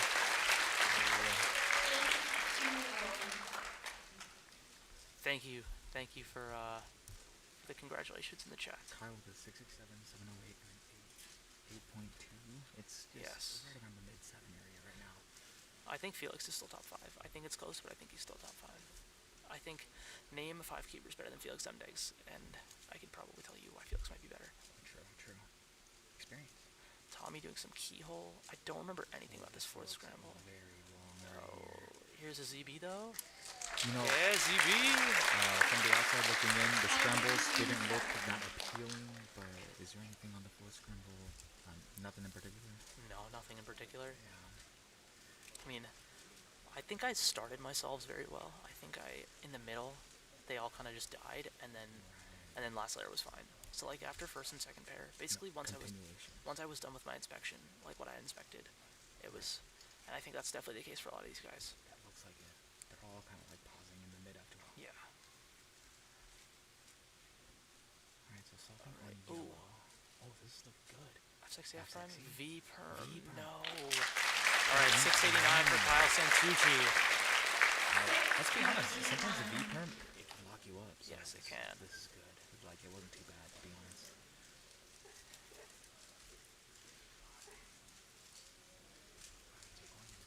Last off, he has a 10. So he cannot have this count here.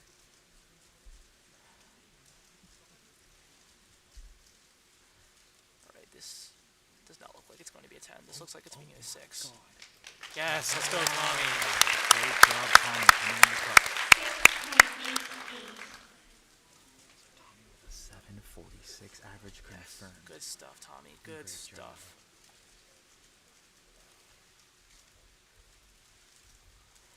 Some people in the YouTube chat are complaining that we are talking about scrambles on the stream. However, all competitors had to we had to give our phones to the organizers until we went to compete. Yes, in the green room. Our phones are left in the green room on pieces of paper with our names on it. It's very awesome. Felt like I was grounded, but it's fun. It's funny. Oh, with a good Ola into was that a Y turn? It was a Y turn. I get the Y turn and keep them confused. A little bit rough there. Alright, so it looks like Kyle at a 7.08 average. Not bad. Not bad for Kyle, yeah. Yeah, wow, congratulations to both these competitors. And who do we have next? I believe believe what we have next is going to be Matthew Lee and Dylan Miller. Yeah, I know a lot about Dylan. I don't know a lot about Matthew Let's Lee. give them another hand. He's from Canada. Can you maybe check what his PR averages? I know Dylan has a mid-6 PR. Funny, his PR Oh my is gosh. Up next is our he got a 9-10 PR matchup. every single round. In our 10th seed from Toronto, Ontario, is Matthew Lee.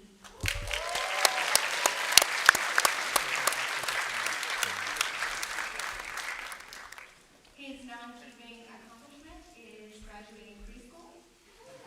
And some of his cubing-related bragging rights, making 3x3 finals at North American Championship, and a 42.84 Pyraminx average in finals today. Yeah, Matthew Lee, 851 PR average in In round our 1, ninth seed, 8.2, coming to and us then from Baton 7.2. Rouge, Louisiana, is Dylan Miller. Let's go, Dylan. The crowd loving Dylan. Most of the boys cheering for That's Dylan. non-keeping-related bragging rights. He has never broken a bone, and he still has not watched Stranger Things. Okay.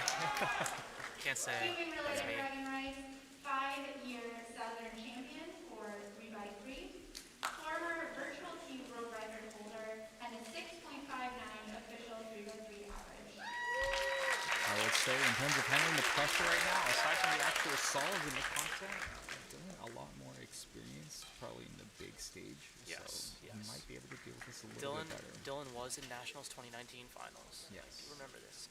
Matthew Lee, however, is definitely a newcomer. Right. He does have a 2017 ID, but it seems like he's been doing quite well as of recently, and this comp he's been completely destroying it. Yes, he exploded onto the scene this comp. And yeah, Michael, who do you think is your pick to win? Because I don't even know if Patrick's gonna win. Like, I could definitely see Maddie pulling this out. I could see Luke pulling this out as well, but there's gonna be so much nerves. And also keep in mind, none of the other competitors know how everyone else is doing. True. I truly think that Matty Rodoanaba is going to win this. I don't think he's going to win it by much, but I still want him to see. I want to see him break a world record here. Yeah. Alright, Matthew Lee. This is the not the greatest scramble, as the other competitors did struggle with it, but he's handling this quite well. 880. Unfortunately, a little bit fumbling on the last layer though. Let's see how Dylan handles this.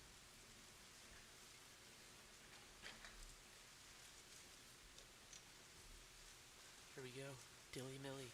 First solve. I'm predicting a low 7 to high 6 average for Dylan. We'll see. Dylan known for his fast TPS and displaying it here. Yeah. Canceling right into going right into OL. 8 turns, 697. Handled back scramble very well. Patrick with a 627 average, currently in first place. Yes. By a long shot at the moment. Yeah. So we'll have to see a couple more people come in, or maybe one of these guys can pull it out and get close. Yeah. I honestly don't think we'll be seeing anything close to that until the latter half of this final. Probably, yeah.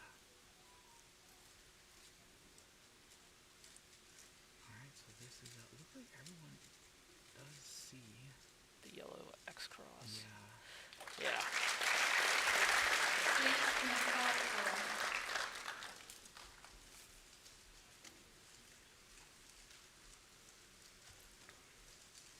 And a little shout out to our judge, Sarah Strong. Yes. OG, Cuber. The DNF princess, as she's called. Yes, correct. Just ever so lovingly. Yes. Alright, let's see what Billy does. Looking straight to that. Oh. He's looking straight to that yellow, I think. So, everyone doing the same solution for the most part, Krish. Yeah, more or less. definitely might be differing, but Yeah. the blocks utilized are all the same. Yeah, they're looking at the same stuff. I'm still very surprised Patrick got a 7 on that solve. I don't think we mentioned it, but in the third scrambles or anything. Yeah, there's a one move square. Oh, right, the square. Yes. I actually did not realize.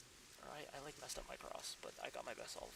Oh right, yeah. I don't know how I did that, but that was cool. Alright, I do see the square.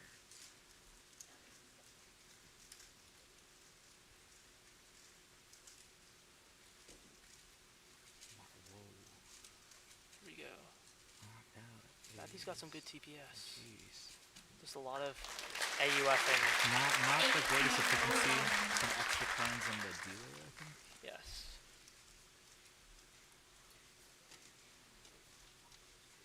I believe actually the last solve was like a 5 or 4 move cross or something. One of the last two. Right. Honestly, I kind of blacked out towards the end. I'm not even gonna lie. I don't blame you.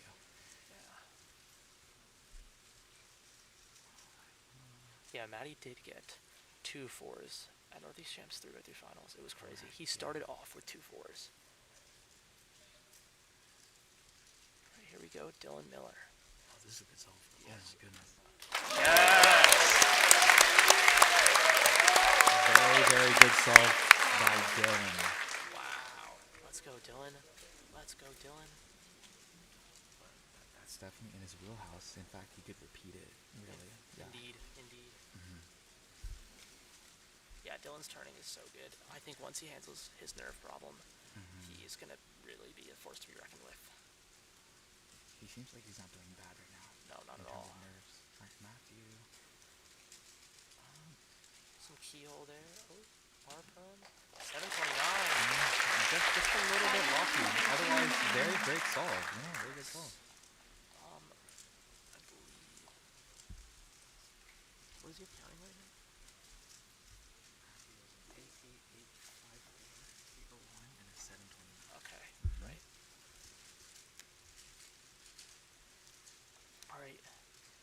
Dylan Miller, 4th solve. Here we go.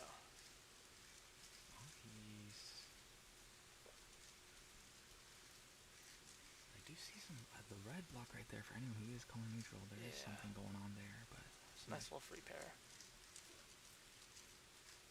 There you go, Dylan. Wow, this is a good solve too. Last Oh layer. my goodness, 5. Come on. This is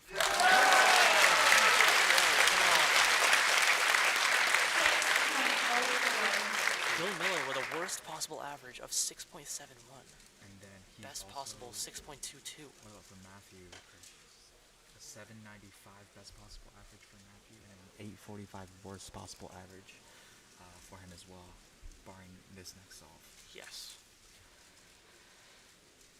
His last scramble wasn't great from what I remember. Actually, wait, no, this was the 5 move cross. I'm a little silly. Oh, yep. Here we go, Matthew. Oh. Oh! Great job.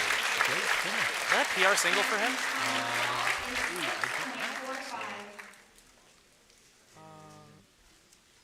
Here. I might have to check if that is. Yeah, that very well could be a PR single for Matthew Lee. Oh, Matthew has a 5. Never mind. Matthew has a 575. Yeah. Never mind. Alright, here we go, Dylan. Matthew had the same OLO as Matty in his 308. Oh, wow. Yeah. That's a nice OLO. I like that one. I like it, yeah. Come on, Dylan. What is he going to see? Great white cross. Oh, man. Hey, 671 average in a big comp final. He can take that. Matthew Lee with a 795 average. Great job to both competitors. I think both competitors did great. Yeah. Yeah, this is very good.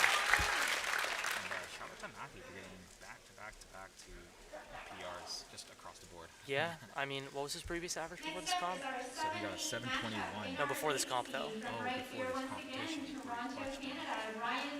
856.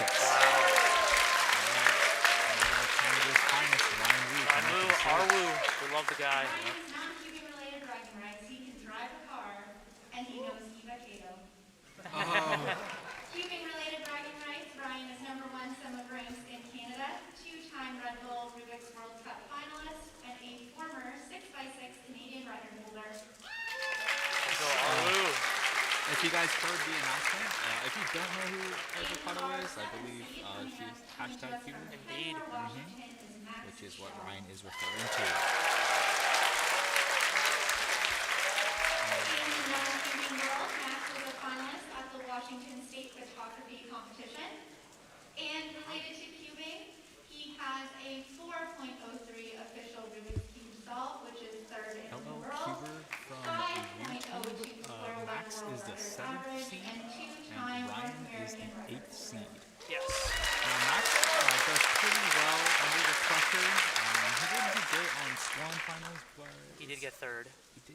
scramble were not great. Shout out to Oxwatcher for winning. Yes.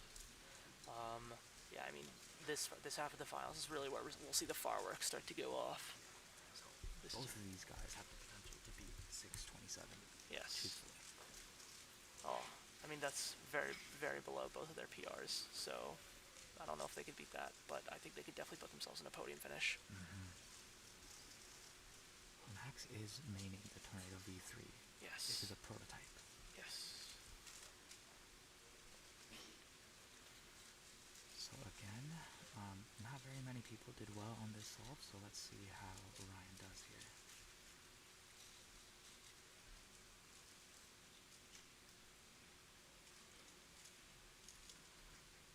Oh, the Very nerves lofty. from Ryan. The nerves are very difficult at the moment.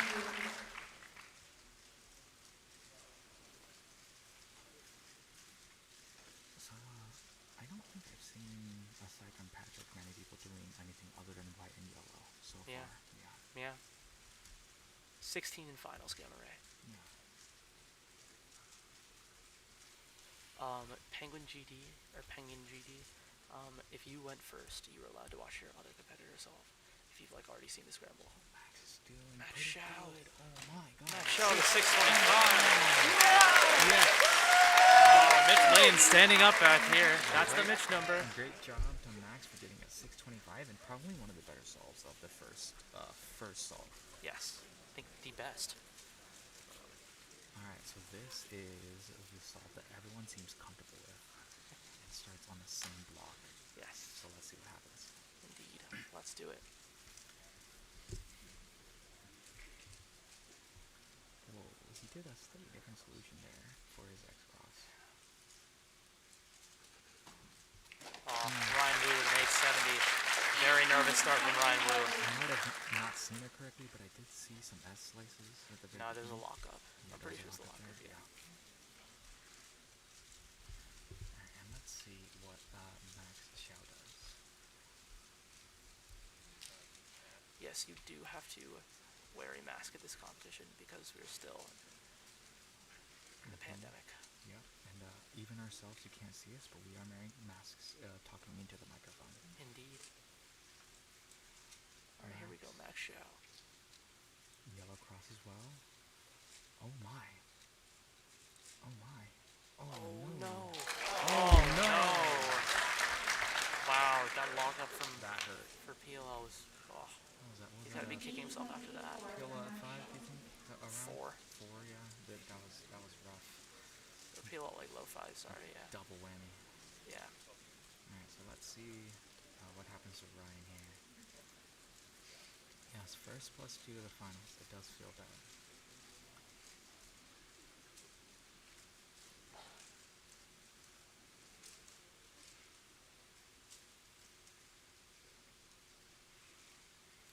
Ryan Wu doing green cross. Green cross, the first we've seen today. Oh, 7 flat for Ryan Wu.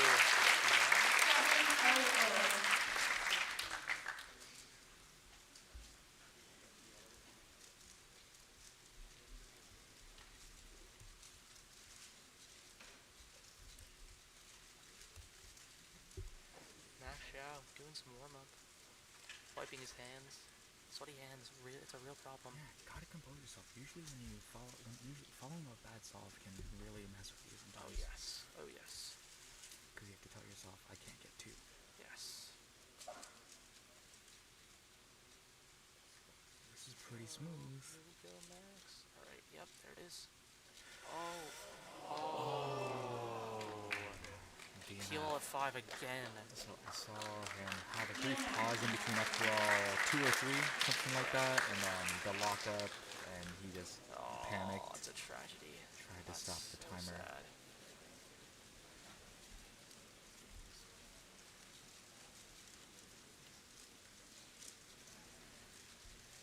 Alright, Ryan Wu about to start his 4th solve.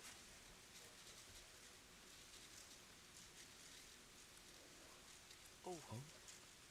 There it is. Ryan Wu with 620. Yeah, there we go.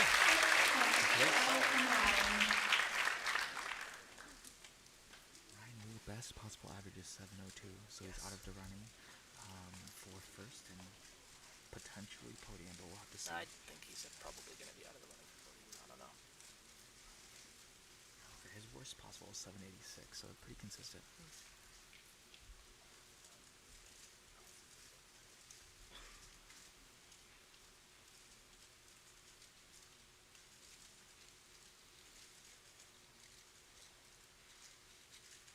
Oh, that was going to peel like low 5 every single song. The last layer. He has got to be upset right now. The last layer has been getting him. Yeah. 722 will be his best possible average at the moment. Wow. Yeah, and that's if they get a 625 or lower. Wow. That's crazy. Yeah. Alright, here we go. Raimu, 5th solve. Solving a white cross. Oh, we got one of those classic line overs.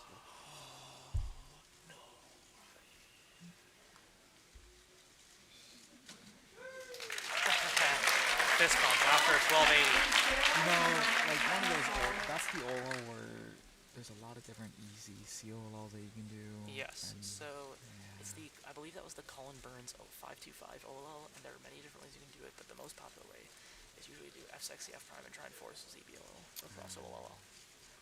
And I think he just tried to do some finagling there, and it didn't really go his way. Unfortunate. Let's see if Max can go out with a bang here. Commentary mic is very quiet. That is because we are talking very quietly. Sorry, we will be closer to the mic. All right.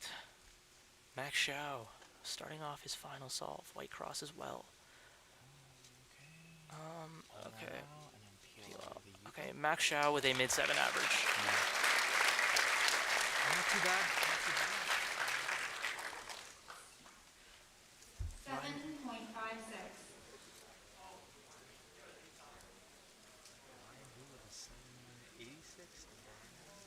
Max Xiao with a 766. 766. So Max Xiao actually won in this head-to-head matchup. Okay, next up Very we have interesting our considering 5-6 the middle two matchup. solves were Yeah. a little bit scuffed. In our 6th seed, once again, right here from Toronto, Ontario, is Brennan Lynn.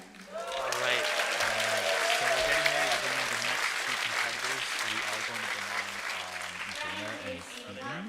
Yes. Last four, I believe it is Brennan and Samir. Yes.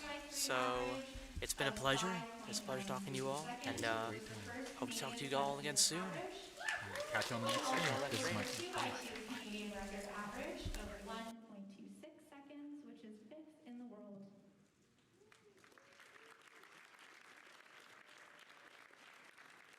In our 5th seed, we have Samir Agarwal coming to us from Bellevue, Washington.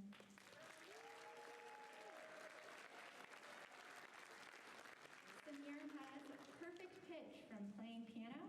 He is the square one single world record holder and the square one former world record holder for average.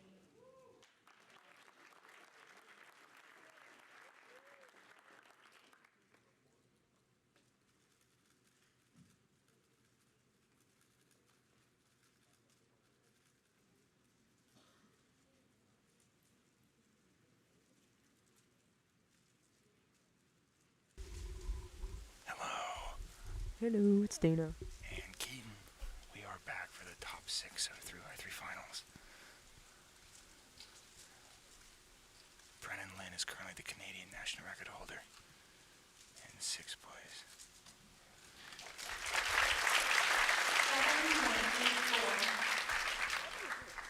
7.84. His first scramble has been notoriously bad.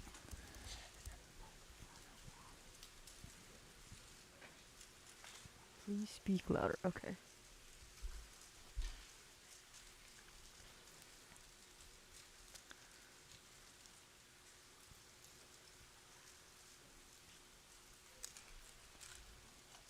Samir coming off of a slightly disappointing square one final. Ooh, and per. 7.55.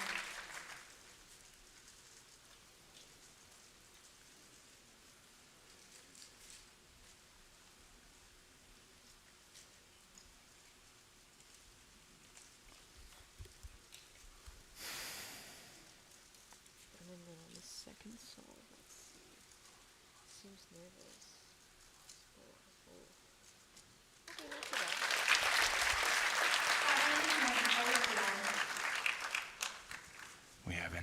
start really strong and then finish really strong so far. The closest would be Dylan Miller or maybe Kyle Santucci.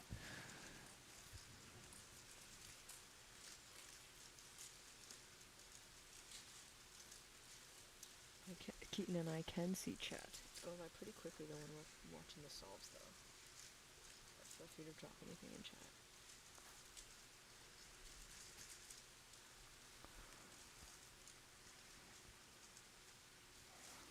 Samir on solve 2. There you go. That's one of the stronger starts we've seen. That's the best time on that second solve so far.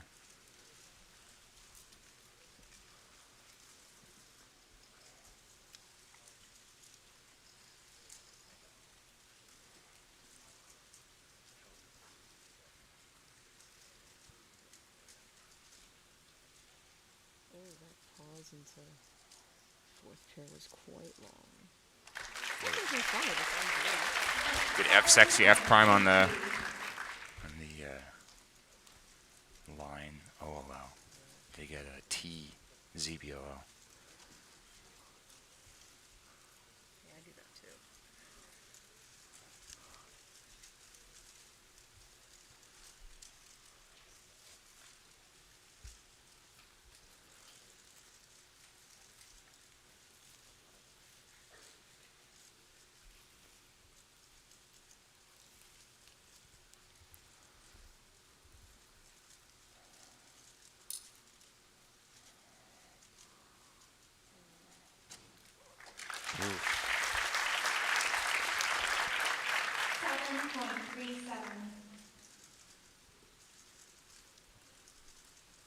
This is a similar situation Patrick was in actually, and Patrick ended with 2 5s, so we'll see, because Samir has a counting 7-3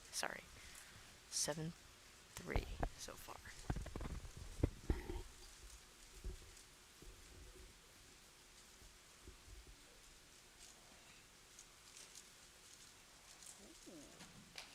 Nice.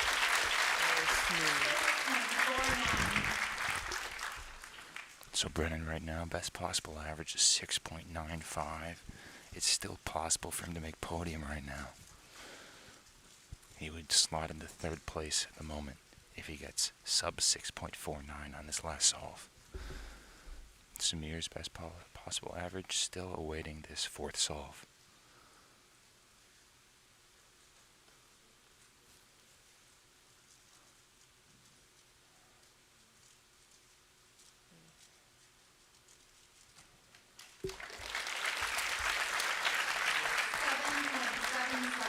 They both have similar best possible averages, and they're relatively close in times. Seems like the second scramble is the best so far.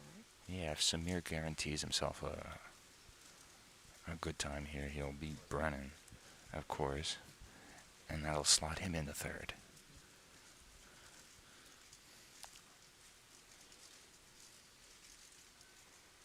And perm. Tough stuff. That's a 725 average for Brennan Lynn. That is going to slot him in the 4th currently.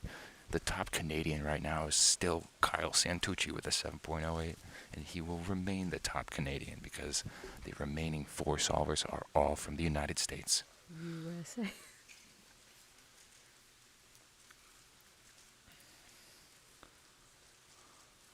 Let's see, Samir's last solve. Can he end it strong? Seems a little rocky. That might skip. No, it's just A prime. 9.1. That is a 7.56 average for Samir Agarwal.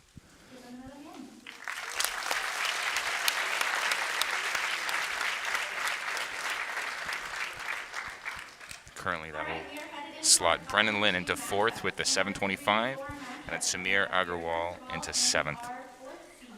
We have Skewb coming to us from Georgetown, Kentucky.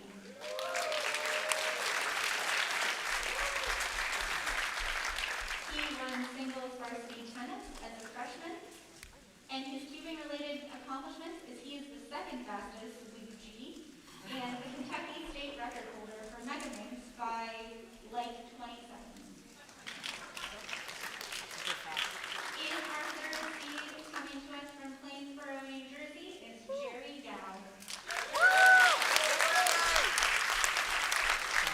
Dana's a little excited about the homegrown. Bragging rights. He says he's okay at Super Smash Bros. Ultimate. And he is ranked 42nd in the world for official 3x3 single with a time of 4.90 seconds.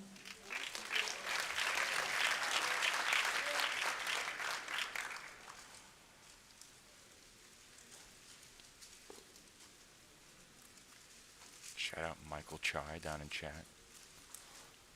We've got Luke Greiser and Jerry Yao as the 4th and 3rd seeds respectively. Luke has a lot of experience in online competitions, cubing at home, Monkey League, and was getting quite fast right before COVID. Jerry, I'm not sure, has that same type of experience. Yeah, Jerry is a local cuber to my area. I've seen him at most local comps, but this might be his first major. And he slots in 3rd for the final round. That's pretty impressive. That's for sure. Let's see, Luke starting with a... Oh, same thing.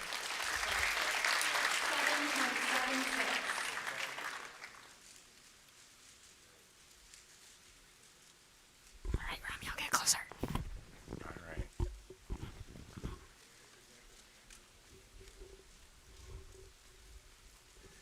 Carries for song. We just don't want to be too loud so as to not distract competitors. We're not being as quiet as we were for blind, but we don't want to mess anybody up. 7.37.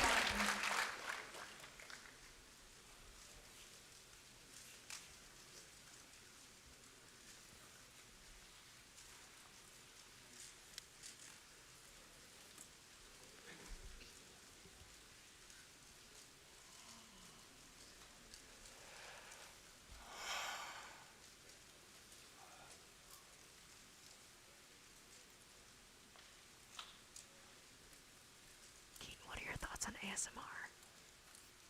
It's pretty nice. This is a nice, oh my god, you got the last layer, 3.5.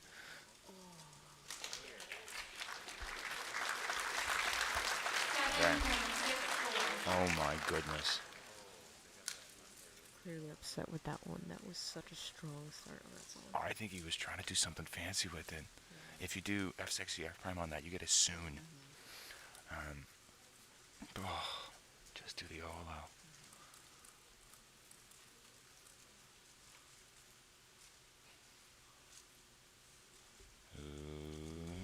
There you go. Nice ZB.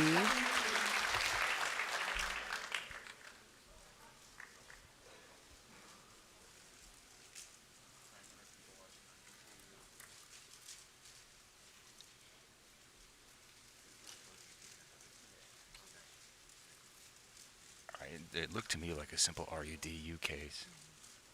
A 9 mover.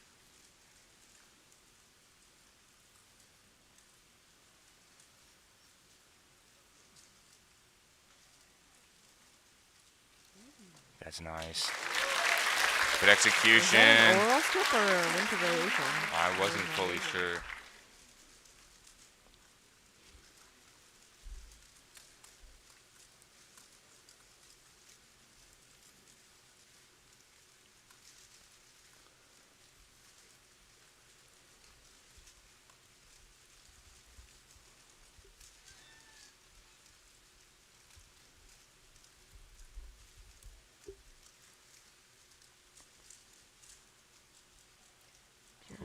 Third song.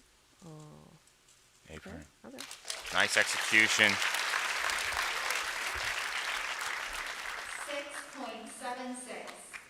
If Jerry has both of those counting at a slightly better time, he'll slot himself into 2nd place ahead of Dylan Miller. Things are very, very alive for both Jerry Yao and also Luke Greiser. You know who is probably nervous right now? Patrick. Because if both of them do worse than his average, he's guaranteed podium. 6:27, I think, is pretty hard to beat, though. That's true. I don't think. Jerry's going to get a really good time. That's true. So Patrick is basically. Patrick is basically guaranteed podium at this point. 7.84. So we're waiting on Jerry Yao's next solve. Patrick can clinch podium if Jerry Yao does. Jerry Yao is going to need like a 5.2 or better to be ahead of Patrick. Impossible, but probably improbable. I mean, looking at the solves on Solve 2, and Patrick's 577 is the best. And based on all the solves we've seen so far, it seems like the second and third scrambles are the best. Okay. That means Patrick Ponce is guaranteed podium here at North American Championships.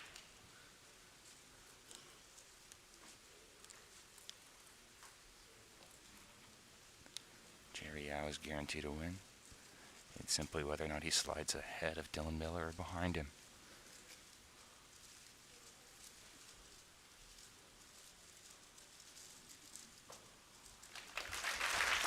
Luke Greitzer finishing with a 7.59 average. It's going to put him in 8th currently.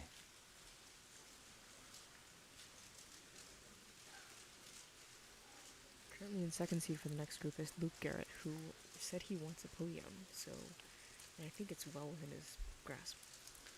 I think he was simply being humble when we interviewed him, and he said he wanted a podium. I think he wants to win. I think he wants to win. So does Maddie. So he won one of the rounds of 3x3. It's going to be a very, very tight last two seeds.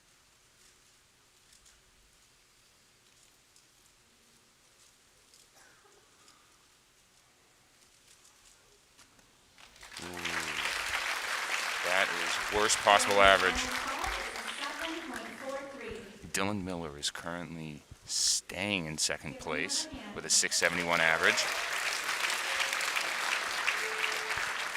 So I want to point out something. World's Finals in 2019, 6.8 was sort of the cutoff between podium and 9. And we're seeing something very similar here still 3 years later. Luke Garrett coming to us from Noblesville, Indiana.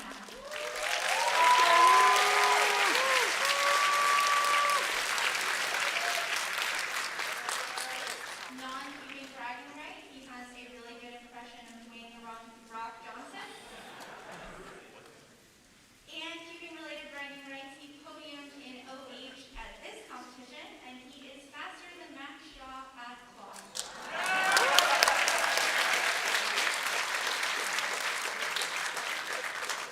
And our number 1 seed coming into the 3x3 finals is Maddie Inaba coming to us from Hawaii.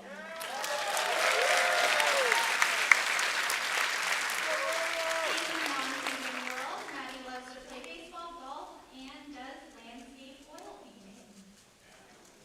Maddie is also the winner of the 2022 Northeastern Championships, 3-time winner of the Japan Championship, and he's ranked 3rd in the world currently for 3x3 average.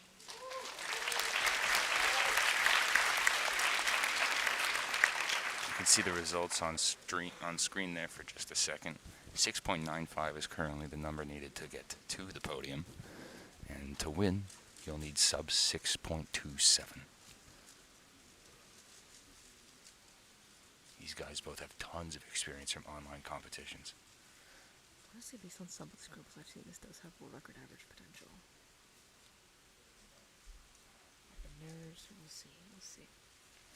These guys have not been in this situation before. He's nervous. A little bit of a rough start there. Not a solid finish. Starting with 7.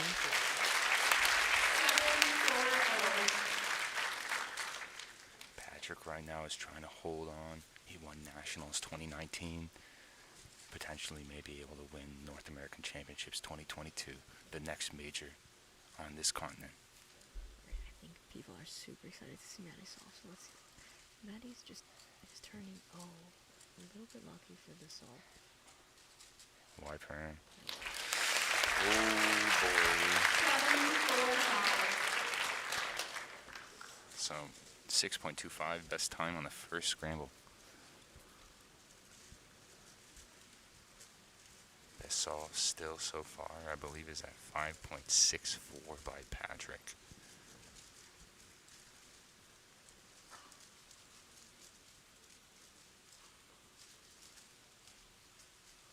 second and third scrambles seem pretty good, so I'm curious to see what Luke and Maddie are going to get here.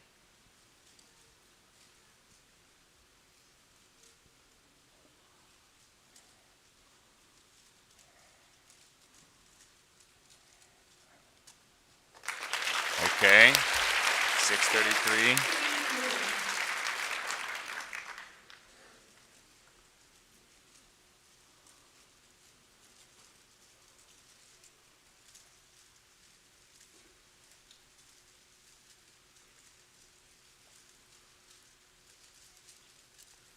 I'm nervous for these guys. Same cross color. Ooh. That was a 5, but it looks slow. The last layer looks slow. Yeah, the last layer was a little bit locky. That was one of the RUDG perms that he had right there. I always feel like those are sort of high-risk cases in competition.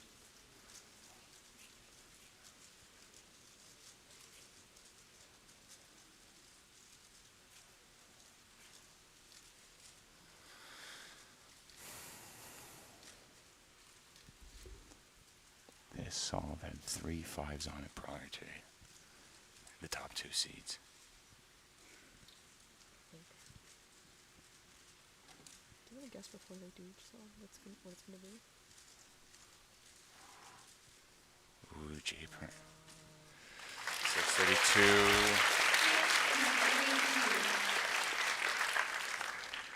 Now if he gets 2 zeros, he'll get a 4.22 average. Impressive. But right now, if both of those are counting, all he needs is a 6.1 or so in order to beat Patrick. Oh, beautiful. So we leave no world record opportunity, but high contention to knock Patrick out of first right now.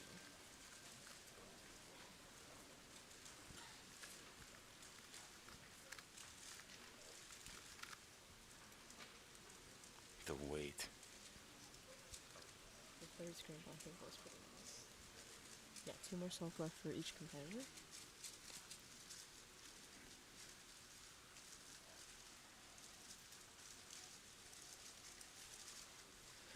The sigh of relief you must feel after having one bad solve and then making a decent one count with a nice single. Because the first 3 solves are kind of all a toss-up what happens. Luke looking at white right now. Seems quite nervous. This is a good solve. Oh, but he Fat Sexy Sledge in the E-perm means that if he did a U2, it did the out from the opposite direction, he'd skip. Oh, that's painful.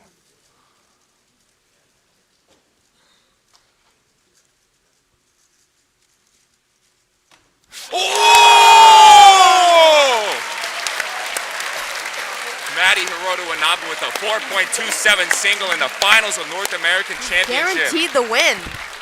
He is guaranteed the win. 618, worst possible average. Oh my goodness. Maddie Hiroto Wanabe, best possible average is 5.12, which would beat his personal best average. By about 0.13. Yes. In the finals of North American Championship. And now, Luke Garrett needs to calm his nerves. So Luke has a chance at second, but he really needs to do well. I think he needs basically a sub 6. Yeah, he needs to make this solve be his best in order to beat Patrick, or just barely worse than 605.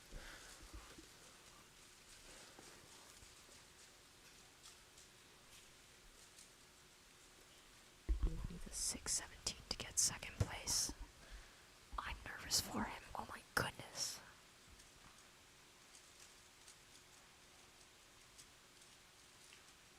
I think Patrick's safe. 8.28 for Luke Garrett. For a 6.68 average, that is going to safely slot him into second right now. But of course, Maddie's going to get the win no matter what he gets on this solve, so I kind of want to see him go all out. So our podium is decided. We're now looking and waiting to see if Maddie can get a personal best.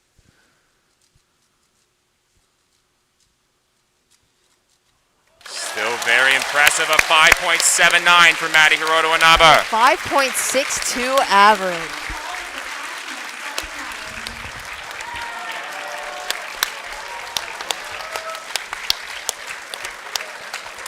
So we have our final podium for North American Championship with a 6.68 average. We've got Luke Garrett in third with a 6.27 average. Coming all the way from 13th seed, Patrick Ponce. Give us a few minutes to get set for our award ceremony, and we'll be back with you in just a few minutes. And in first place with a 5.62 average. Coming in with, I think, one of the fastest live stream solves of all time, a 4.27, Maddie Hiroto Inaba. That is Absolutely incredible solves from incredible solvers. And the fact that Maddie is able to do this all with the nerves of potentially starting with the 7.45. That is impressive performance. Is a very high caliber solver, and I think we here, all in the casting booth, are incredibly impressed with both of these two solvers. That's it for us when it comes to coverage of solves. We have done our last solve of the competition. We are going to be right back with this stream. Are we doing awards? With the award ceremony. Stay tuned, everyone, for awards here at North American Champs. We'll be right back.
their time over the past 4 days to help this competition run smoothly and on schedule, and every solve that you got to do this weekend was made possible by their hard work and effort. I would like to also thank our visiting WCA delegates, Vayan Chang, Alexandre Ondet, Alex Much, Evan Liu, Josh Rin, Michael Young, and Tim Reynolds.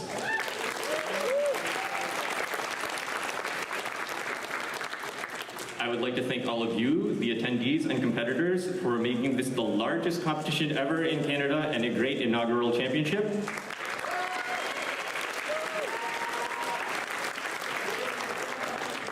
And our final thank you here, I'd like to thank Skewb in Canada and the rest of the organizing committee for their support as we planned this competition over the last several years.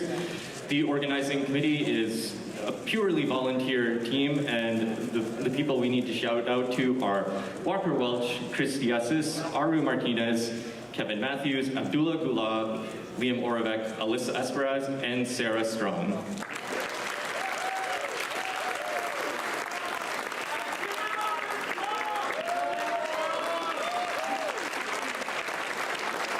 Yeah, you all are doing it, but obviously the thank you that John did not do that I will do is thank you to John, who is the league organizer of this event.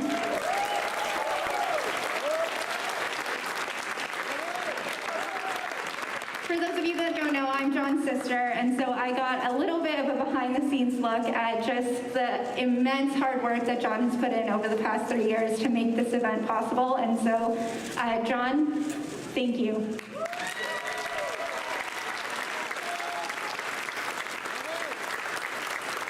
Okay, let's go with awards. We're starting with we are having a unique start because our winner needs to catch a train. So we are starting with 3x3, one-handed. We have awesome trophies and hardware down here that John is going to present. In third place, with an average time of 10.69 seconds, is Luke Garrett.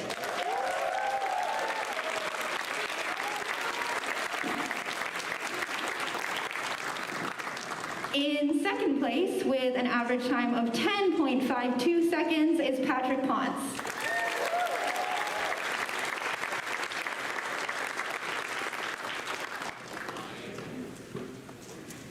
And in first place, with a winning average time of 10.50 seconds, is Keon Mansour.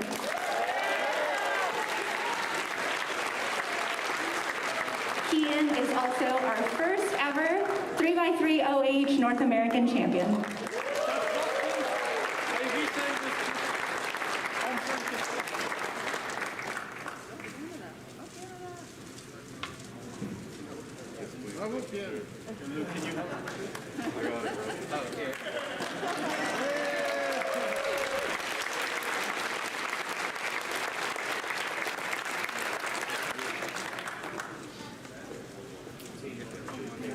Okay, we will now move on to 3x3 multi-blind. In third place with a score of 40 out of 45 cubes is Tommy Cherry.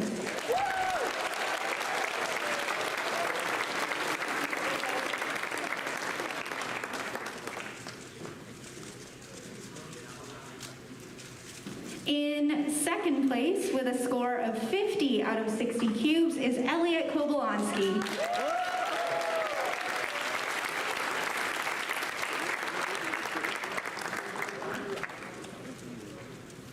And in first place with a best score of 43 out of 45 cubes, also your North American champion, is Mark Boyanowski.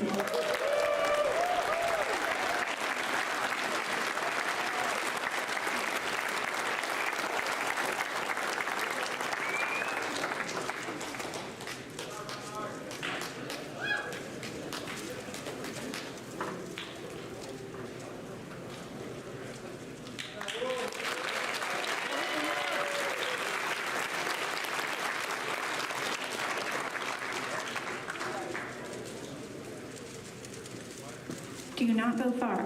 5x5 blindfolded. In third place, with a best time of 4 minutes, 21.25 seconds, is Tommy Cherry.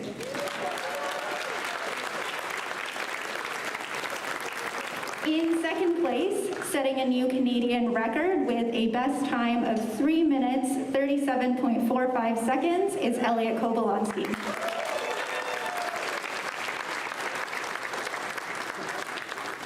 And in first place, with a best time of 3 minutes and 7.85 seconds, is your North American champion, Stanley Chappell.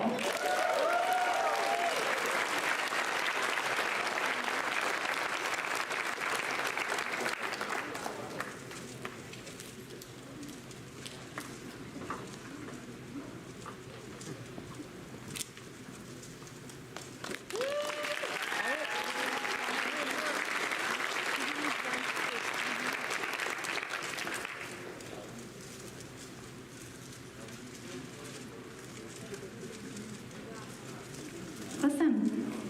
4x4 blindfolded.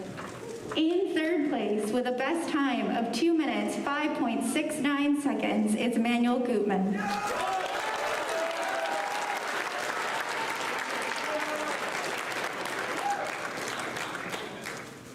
In second place, with a best time of 1 minute, 59.47 seconds, is Elliot Kobolonsky.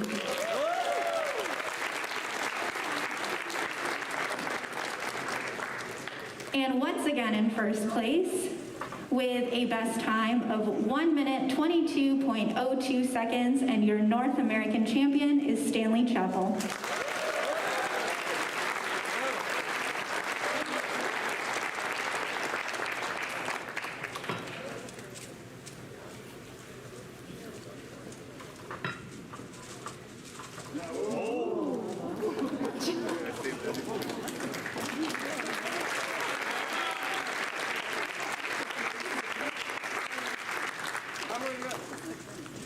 Great stuff. Moving on to square one. In third place, with an average time of 6.85 seconds, is Max Shaw.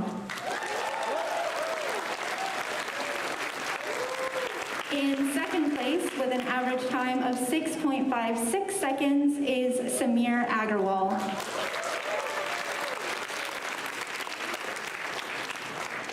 And in first place, with an average time of 6.27 seconds, and once again your North American champion is Dylan Bombach.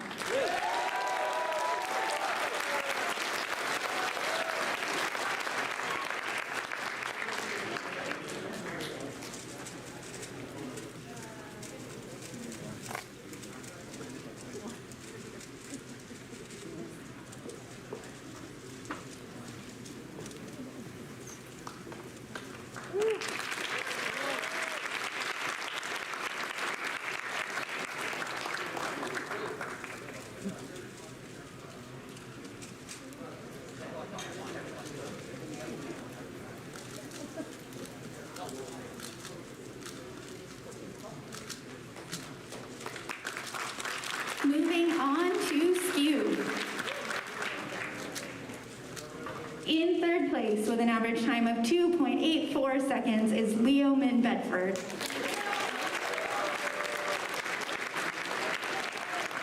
In second place, with an average time of 2.62 seconds, is Carter Kukala.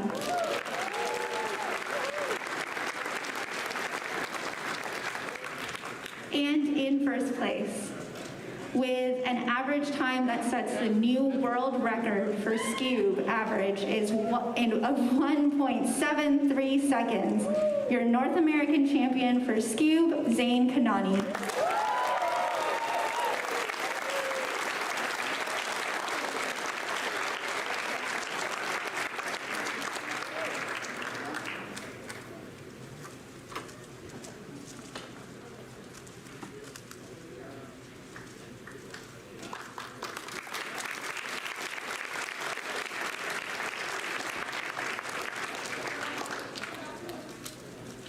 Pyraminx, in third place with an average time of 2.11 seconds, is Carrie Creech.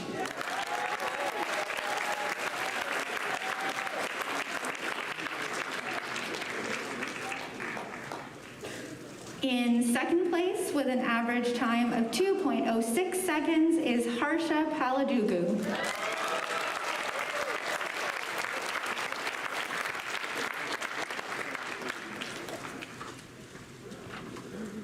And in first place with an average time of 1.82 seconds is Michael Nielsen, your North American champion.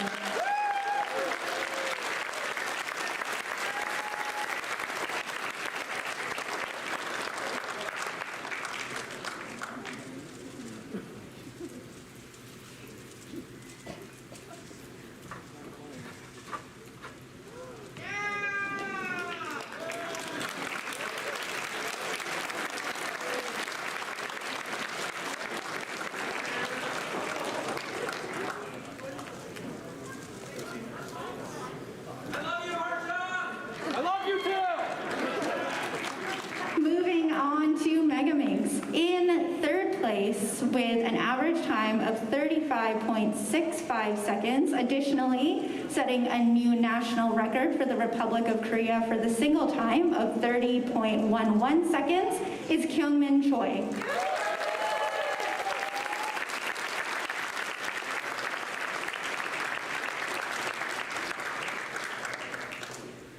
In second place in Pyraminx with an average time of 34.26 seconds is Ethan Davis.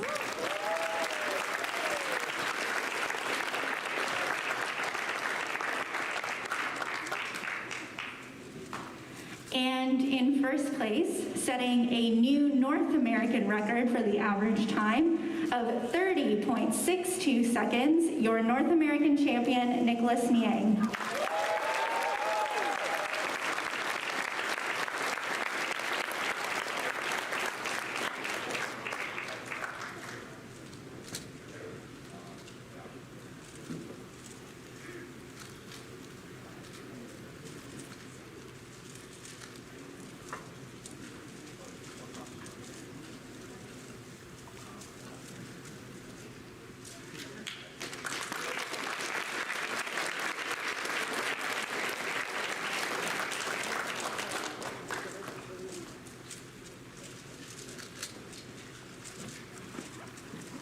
Next up, we have clock. In third place with an average time of 5.08 seconds is Caleb Trelford.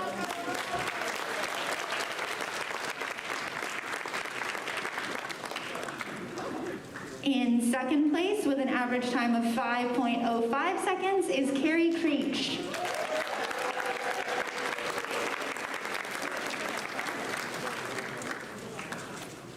And in first place with an average time of 4.49 seconds, and your North American champion is Vishwa Sankar.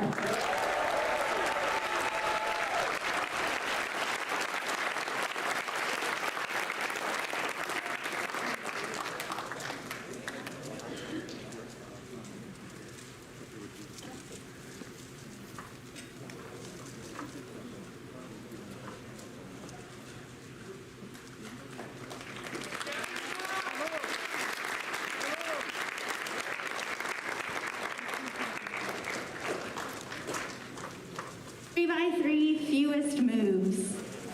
In third place with a mean of 24.33 is Krish Shah Naswani.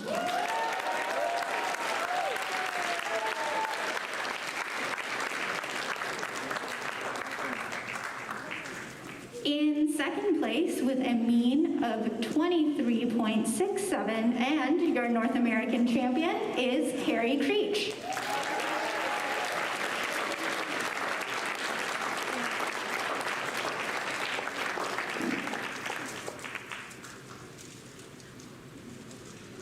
And in first place, winning the competition for 3x3 fewest moves, setting a new national record for both mean and best for the Republic of Korea, is Kyungmin Choi.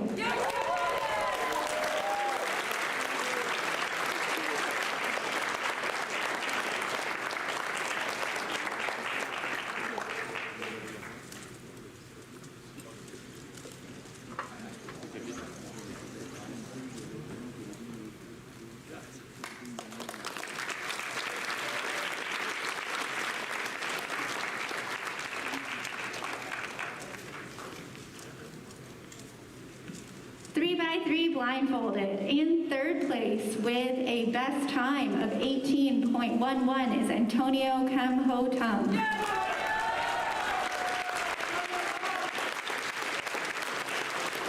In second place with a best time of 15.27 seconds, also setting the Canadian national record for mean at 15.98 seconds, is Elliot Kobolonsky.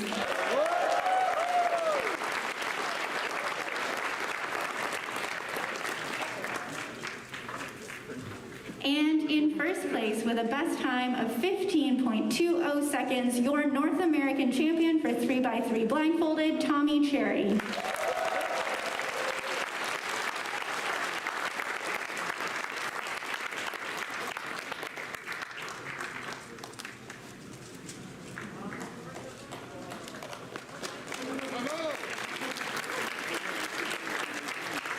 All right, 7x7.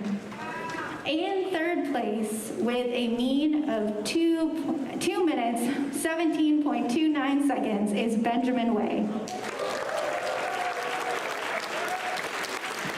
In second place with a mean of 2 minutes, 14.56 seconds is Maddie Hiroto Inaba.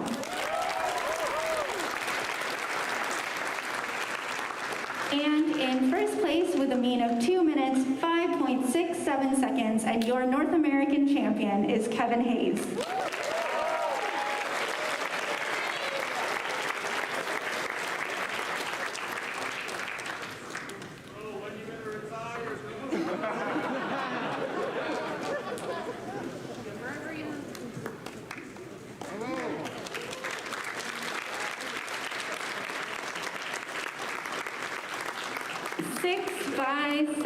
Oh.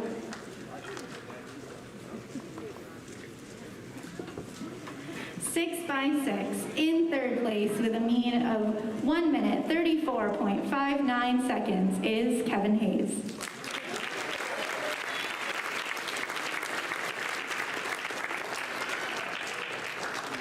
In second place with a mean of 1 minute, 28.52 seconds is Maddie Hiroto Inaba.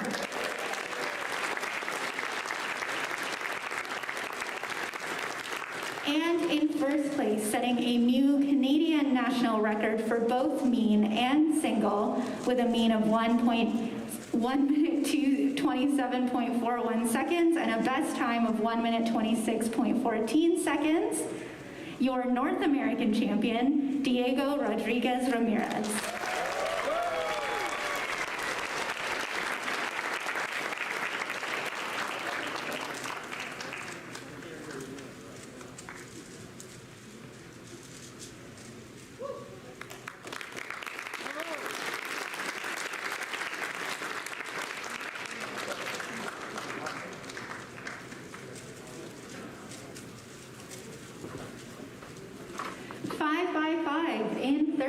With an average time of 50.45 seconds is Luke Tixon.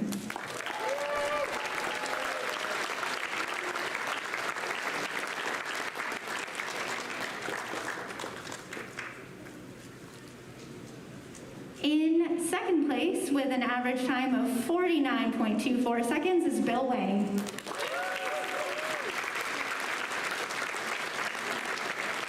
And in first place with an average time of 48.39 seconds, your North American champion, Maddie Hiroto Inaba.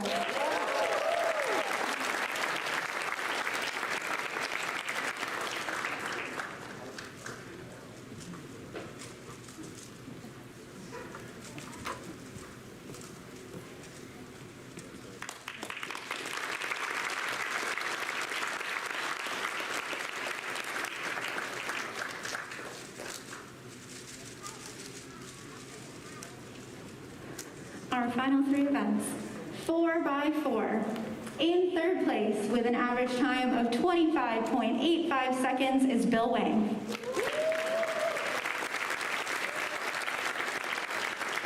In second place with an average time of 24.28 seconds is Ari Randers Person.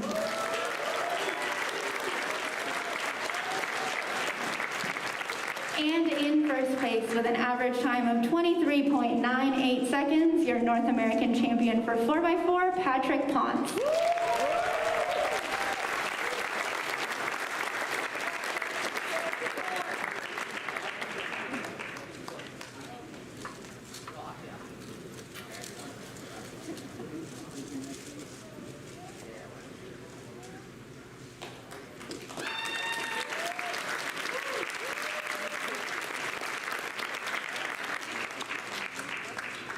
2x2. In third place with an average time of 2.11 seconds is Daniel Carmack.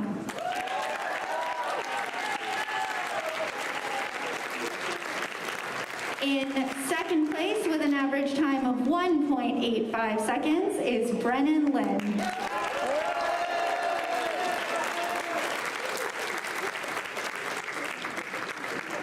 And in first place with an average time of 1.42 seconds, your North American champion for 2x2, Zane Kanani.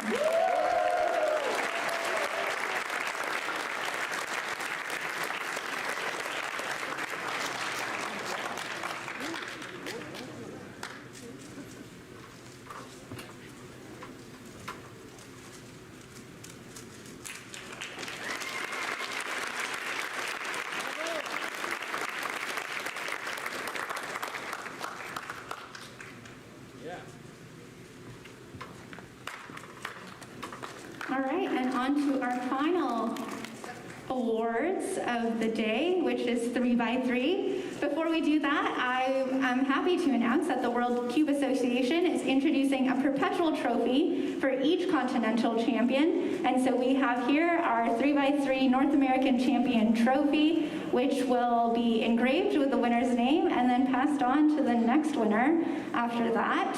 And to present this trophy to the first ever 3x3 North American champion, we've invited Canadian speed cubing legend, 4-time Canadian champion, and 10-time North American record holder in the 3x3 event, Harris Chan.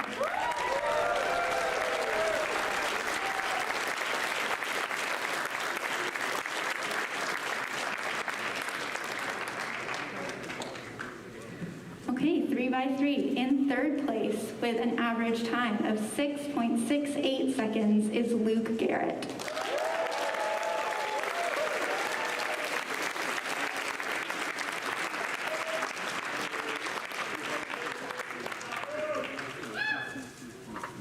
In second place with an average time of 6.27 seconds is Patrick Ponce.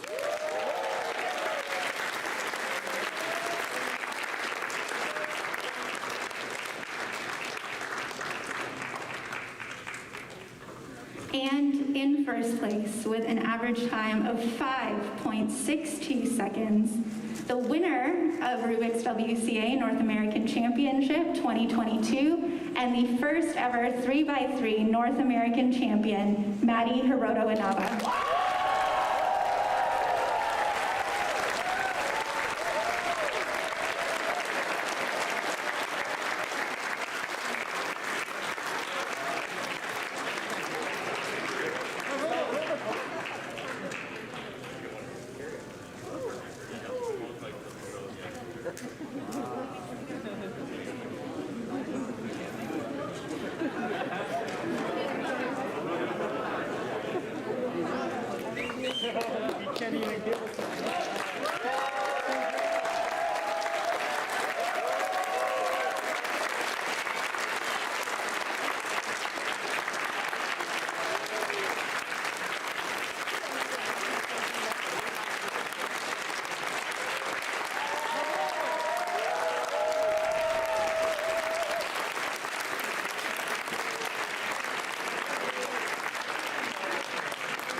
From the World Cube Association.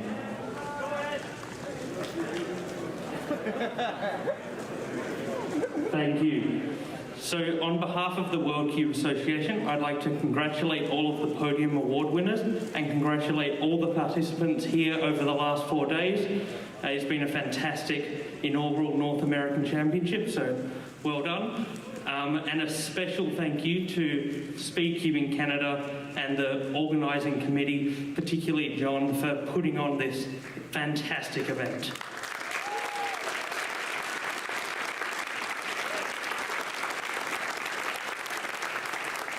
However, I'm also here on behalf of the selection committee for the 2024 North American Championship. I'm pleased to confirm that we have selected the bid from Cubing USA for the 2024 WCA North American Championship to be held in Minneapolis.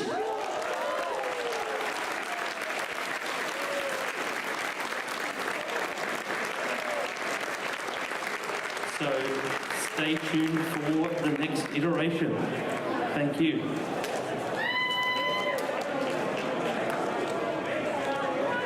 Awesome. That pretty much concludes our event. A couple of announcements from us. First of all award winners, please head to this table back here behind the red stage to pick up your prize money. Secondly, all staff, if you can gather up front here for a staff photo, please. Let's do that. And other than that, thank you so much, everyone. Have safe travels home, and we'll see you in Minneapolis in 2024.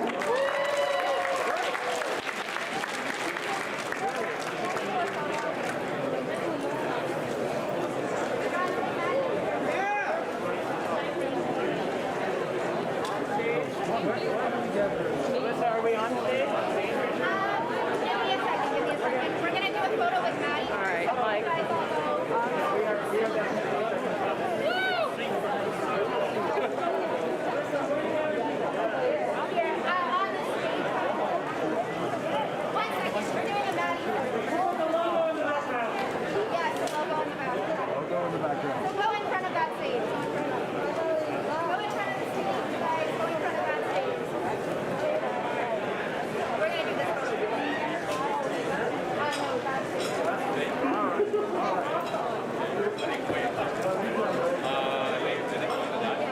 No, you guys are here. Present that trophy. We still got this?